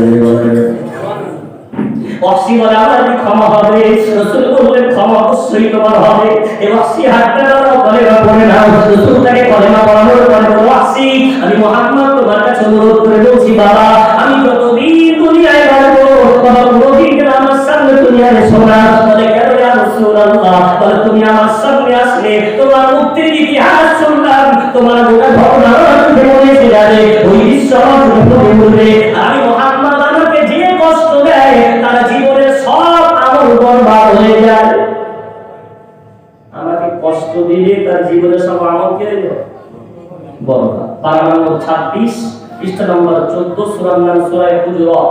আল্লাহ কোরআনে বলেছেন ইয়া আইয়ুহাল্লাযীনা আমানু লা তারফাউ আসওয়াতাকুম ফাওকা সাওতিন নবী ওয়া লা তাজহারু লাহু বিল কওলি কাজাহরি বা'দিকুম লিবা'দ আন তাহাবাতা আমালুকুম আনতুম লা তাশউরুন। আমার রাসূলের কথার উপরে যদি জোরে কথা বলো, তোমার আমল তোমার ইবাদত কিভাবে পূর্ণ হয়ে যায় বুঝতেও পারবে না। এই আয়াতটা বিশ্বনবীর রওজার জালির উপরে সোনালী অক্ষরে লেখা। ওখানে গিয়ে কেউ জোরে সালাম দেয়, কেউ হইহুল্লোড় করে না, চিল্লাচিল্লি করে না, একদম তিন পতন সাইলেন্ট। সব চোখ দিয়ে পানি ঝরছে, কত ব্যাকুল আশা নিয়ে হাজির ওখানে যায়, সালাম দিচ্ছে, ঝরঝর করে পানি ঝরছে, জোরে আওয়াজ করে। আয়াত লেখা আছে রাসূলের আওয়াজের উপরে আওয়াজ বড় হয়ে গেলে জীবনের সব আমল বরবাদ হয়ে যাবে। ওয়াসিকে বললেন ওয়াসি, তোমাকে দেখলে আমার মনে যে কষ্ট জাগে, তোমার আমল সব শেষ হয়ে যাবে, আমার সাথে আসবে। কারণ বলেন তো, যে মানুষটা আজকে বিশ্বনবীর হাতে হাত দিয়ে ঈমান আনলেন, তাই রাসূল আমার সামনে আসবে না, তার মনে কত ব্যথা লাগবে। সে তখন বলছে ইয়া রাসূলুল্লাহ, ইয়া হাবিবাল্লাহ, আপনার জন্য সব করতে পারি, জীবনের শেষ সময় এনেছি। ইয়া রাসূলুল্লাহ, কথা দিচ্ছি যদি আপনি বাঁচবেন আপনার সামনে আসবো না, তো আমার মাথায় হাত দিয়ে একটু দোয়া দিয়ে দেন। আমি যেমন আপনার চাচাকে হত্যা করে শহীদ করে বিরাট অন্যায় করেছি, ওই অন্যায়টা যেন আমি তার কাফারা স্বরূপ ইসলামের বড় একজন দুশমনকে হত্যা করে ওই কাফারা আল্লাহ আমার হাত দ্বারা আদায় না করিয়ে মৃত্যু না দেন। তো মাথায় হাত দিয়ে দোয়া দিয়ে দেন, ইসলামের বড় একজন ব্যক্তি যেমন শহীদ করে অন্যায় করেছি, ইসলামের দুশমনকে হত্যা করে কাফারা আদায় করতে পারে।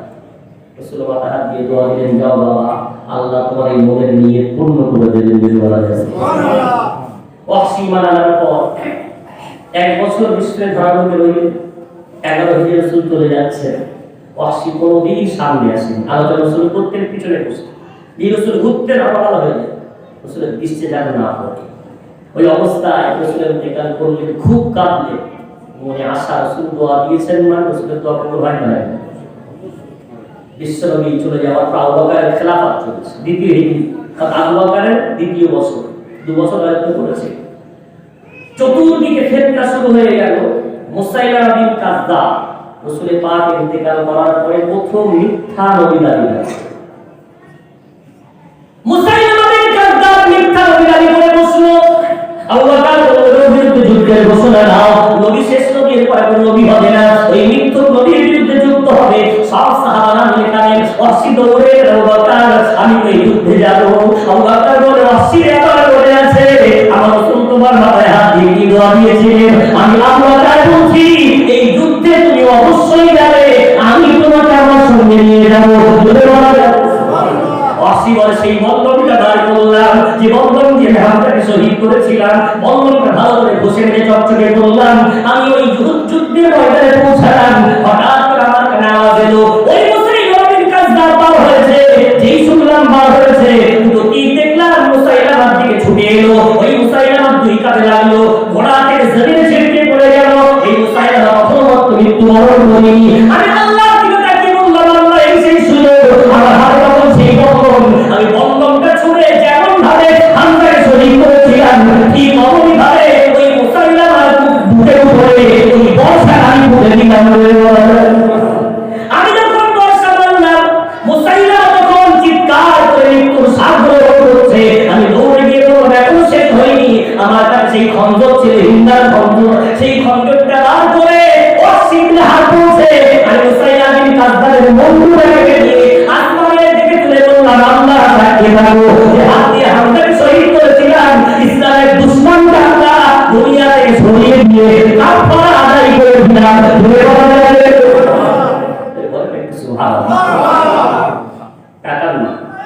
বিশ্বনবী রাসূল পাক সাল্লাল্লাহু আলাইহি ওয়াসাল্লামকে অনুসরণ করলে, মহব্বত করলে, ভালোবাসলে, হাজার বড় পাপী হোক আল্লাহ তাকেও মাফ করে দেন, যদি বলা যাবে না। আজকে আমরা নবী দিবস পালন করতে আসা, স্বীকার করছি পাপ করেছি, স্বীকার করছি গুনাহ করেছি, স্বীকার করছি অন্যায় করেছি, হিন্দাকে আল্লাহ মাফ করে দিলেন, যদি বলা যাবে। 9 হিজরি, 6 হিজরি খালিদ ইসলাম গ্রহণ করলে, 9 হিজরিতে হিন্দা বিশ্ব প্রতিষ্ঠান নিয়ে মক্কা বিজয় হওয়ার পর ইয়া রাসূলুল্লাহ ক্ষমা করা যাবে। হিন্দা আমাদের স্বামী আবু সুফিয়ান রাত্রে বলা পাওয়া করছে, দেখলে যে মুহাম্মাদের ভয়ে আমরা এত কিছু করলাম, ওকে দাঁড় করতে দেব না বলে কত যুদ্ধে শরীক হলাম, আল্লাহ তাকে সব যুদ্ধে জয় করে মক্কাও তার হাতে তুলে দিল। ওরা আল্লাহর সত্য সেটা প্রমাণ পেয়ে গেলে দুজন স্বামী স্ত্রী হল। সকালবেলা সুফিয়ান আবু সুফিয়ানের বিশ্বনবীর দরবারে, মুহাম্মদ পৃথিবীর মধ্যে তোমার চেয়ে নিকৃষ্ট কোনো ব্যক্তি আমার কাছে ছিল না, তবে আজকে এসেছি ইসলাম গ্রহণ করতে, আমি কি মুসলমান হতে পারি? তখন আমার রাসূল বলছেন, গতকাল রাতে তোমরা দুজনে বলা পাওয়া করছিলে, আল্লাহ মুহাম্মাদের হাতে সব তুলে দিলেন, মক্কা তুলে দিলেন। আমি রাসূল বলছি, অবশ্যই কি মুসলমান হলে আমি তোমাকে ইসলাম গ্রহণ করিয়ে দেব। আবু সুফিয়ান দাঁড়িয়ে বলছে, ওয়াল্লাহি মুহাম্মদ, ওই রাতে আমরা দুজন ছাড়া আশপাশে কেউ ছিল না, যে আল্লাহ আপনাকে খবরটাও পৌঁছে দেয় আমি অনেক ভুল করেছি, আমি আপনার হাতে হাত দিয়ে মানান ছিলেন। বলা যাবে সুবহানাল্লাহ। বাড়ি গিয়ে স্ত্রীকে শোনালেন, স্ত্রী এলো, হে মুহাম্মদ আমি ভুল করেছি, ক্ষমা করে দেন। রাসূলের চাচার কলিজা চিবানো মহিলা, তাকে আমার রাসূল তাকে ক্ষমা করেছিল, দলের মতো মাফ করে দিলেন। বলা যাবে সুবহানাল্লাহ। আমরাও পাপ করেছি, স্বীকার করছি, বলছি অন্যায় করেছি, অপরাধ করেছি। হে পশ্চিম জয়নগরের যুবক ভাই বাবাজি, আমরা যেন মা বোন প্রতিজ্ঞাবদ্ধ হন, আজকে রাসূলের পাকে দেখতে পাবো, রাসূলকে অনুসরণ করব, বিশ্ব নবীকে আদর্শ বানাবো, রাসূলের জীবন আদর্শটাকে ফলো করে চলবো। হাজার পাপী হই না কেন, সব পাপ আল্লাহ মাফ করে দিবেন। আল্লাহ রাব্বুল আলামিন আলামিন তাই বললেন, হে নবী তুমি বলে দাও, হে নবী তুমি জগৎবাসীকে জানিয়ে দাও, রাসূল বলছি যদি আল্লাহর ভালোবাসা পেতে চায়, হে নবী তোমাকে যেন ফলো করে, তোমার অনুসরণ করে, আমি আল্লাহ তার জীবনের গুনাহ খাতা মাফ করে দেব এবং তাকে আমি আল্লাহ ভালোবেসে নেব। বুঝে বলা যায় সুবহানাল্লাহ। আল্লাহকে ভালোবাসার অনেক রাস্তা, একসাথে অনেক বললে পারা মুশকিল। আমি দুটো জিনিস বললাম, আদেশ সূচক, অর্থাৎ করতে হবে কওলি। এক নাম্বার বলেন মিসওয়াক, দুই নাম্বার কোরআন তেলাওয়াত। ইনশাআল্লাহ দুটো করব, দুটো বর্জন করব। বর্জনের মধ্যে বিশ্বনবীকে জিজ্ঞাসা করা হলো নেকির কাজ, আপনাকে যদি বলা হয় নেকির কাজ কি, লম্বা শব্দ শুনিয়ে দেবেন, সময় শেষ হয়ে যাচ্ছে, একটুখানি ক্ষমা করবেন তো নাকি? যদি একটু 10 মিনিট দেরি হয়ে যায়, 11টা শেষ করার কথা, এখন 11:10 পাস হতে আসলে না। বিশ্বনবীকে জিজ্ঞাসা করা নেকির কাজ কি, আমাকে আপনাকে বললে লম্বা শব্দ শোনাটা, আমার রাসূল ছোট্ট ভাষায় বললেন নেকি হলো হুসনুল খুলক, উত্তম চরিত্রবান হয়ে যাও। উত্তম চরিত্রবান হওয়াটা হলো সবচেয়ে বড় নেকির কাজের মধ্যে। উত্তম চরিত্রবান, উত্তম ক্যারেক্টার তোমার। আমার রাসূলের গোটা জীবন যদি পড়া হয় 3টে ভাগ পাওয়া যায়। এক থেকে 40 বছরের জীবন, রাসূল নামাজের আদেশ দেননি, রোজা করতে বলেননি, হজ করেননি, যাকাত দেননি।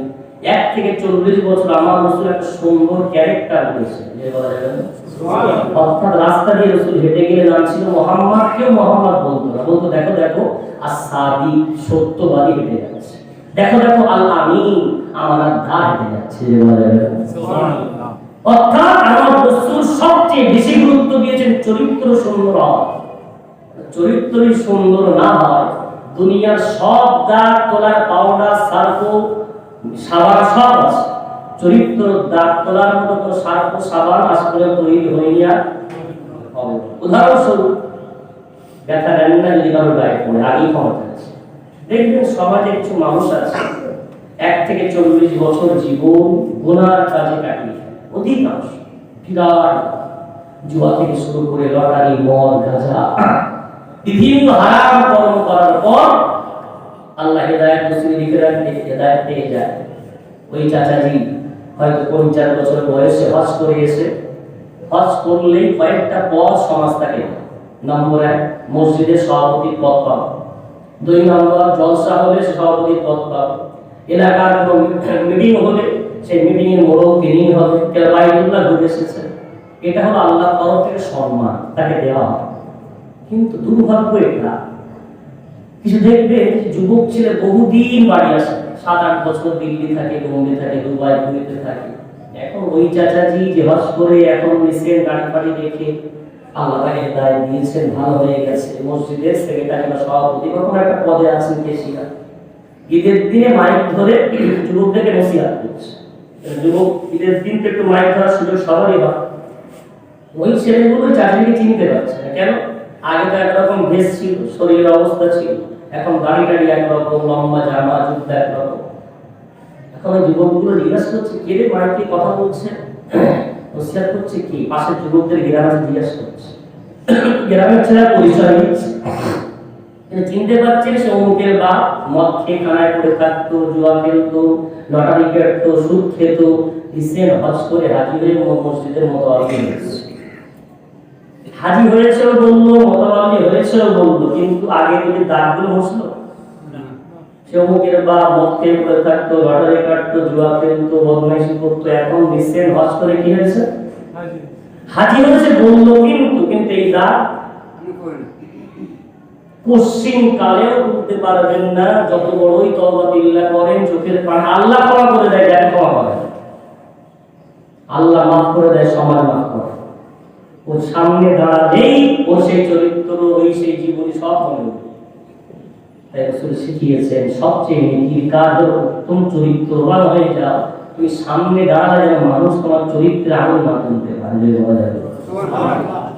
হে পশ্চিম জয়নগরের যুবক ভাই বাবাজি, যারা এখন ওই বয়সে পৌঁছায়, আপনি ভাবছেন এখন একটু মস্তি কোনো কবে করেন, কে দাকিও চলা যাবে, তওবা করবেন, আল্লাহ ক্ষমা করে দেবেন। কোরআন 100 আলোচনা তাই, হাজার পাপ করবেন, আল্লাহ মাফ করে দেবেন, সমাজ ক্ষমা করবে, সামনে দাঁড়াবে ও কিন্তু বলবে।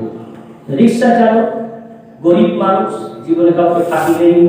ওই মানুষটা হস করে মাইক ধরুন, ওর পরিচয় জানতে চান, সবাই বলবে সেই অসহায় মানুষটা, গরিব মানুষটা সবজি বিক্রি করতো, ভ্যান চালাতো, লোকের জম দিত, আজকে আল্লাহ তাকে বাইতুল্লাহ জিয়ারাত করিয়ে এনে আজকে মসজিদে সভাপতি হয়েছে।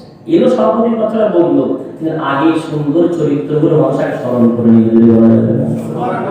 তাই বিশ্বনবী হাদিস পাকে বললেন সবচেয়ে বড় নেকির কাজ হলো উত্তম চরিত্রবান হওয়া। আমরা সামান্য কথা কত ভাষা ফেতনা করি। আপনার ভাই মুমিন মানে আপনার নিজের গ্রামের ভাই, কেন একদম ফেতনা ফাসাদ নয়। দুটো জিনিস বর্জন করতে বলবো। নম্বর 1 মিথ্যা বর্জন করতে হবে। 2 নম্বর গীবত আদৌ করা যাবে। মসজিদ কিন্তু বর্তমান সময় গীবতের আগে, এই কি করেছে সে কি করেছে নয়, আত্মচর্চা করা। আমি কি করছি, আমার জীবনটা কিভাবে করছি, এটা আত্মচর্চার কেন্দ্র বানান। সুতরাং দুটি নসিহত অর্থাৎ দুটো করণীয়, দুটো বর্জনীয়।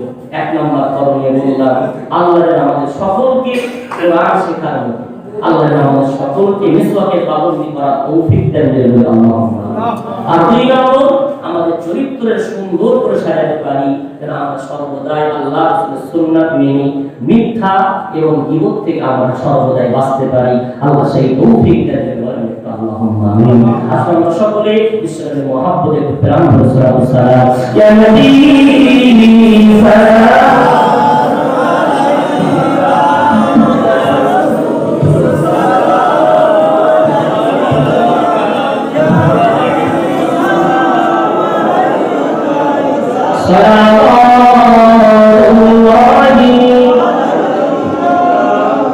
يا حبيبي يا محمد صلى الله عليه وسلم يا عروس الخافقين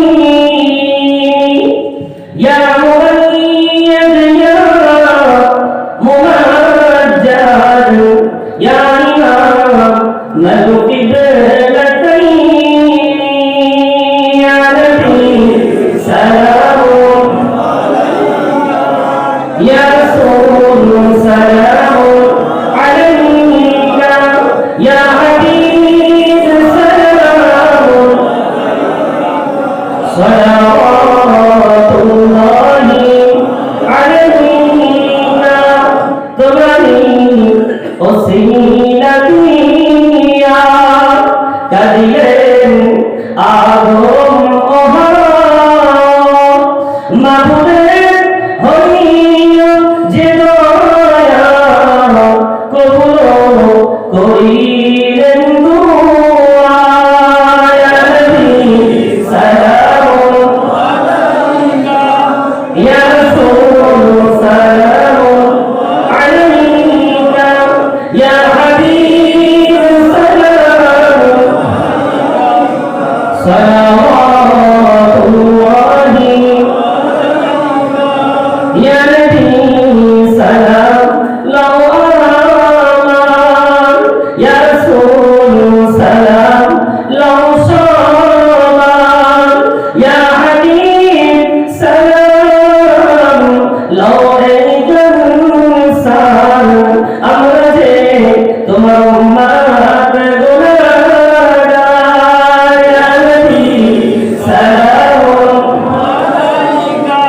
يا رسول سلام عليك يا حبيب سلام عليك صلوات الله عليك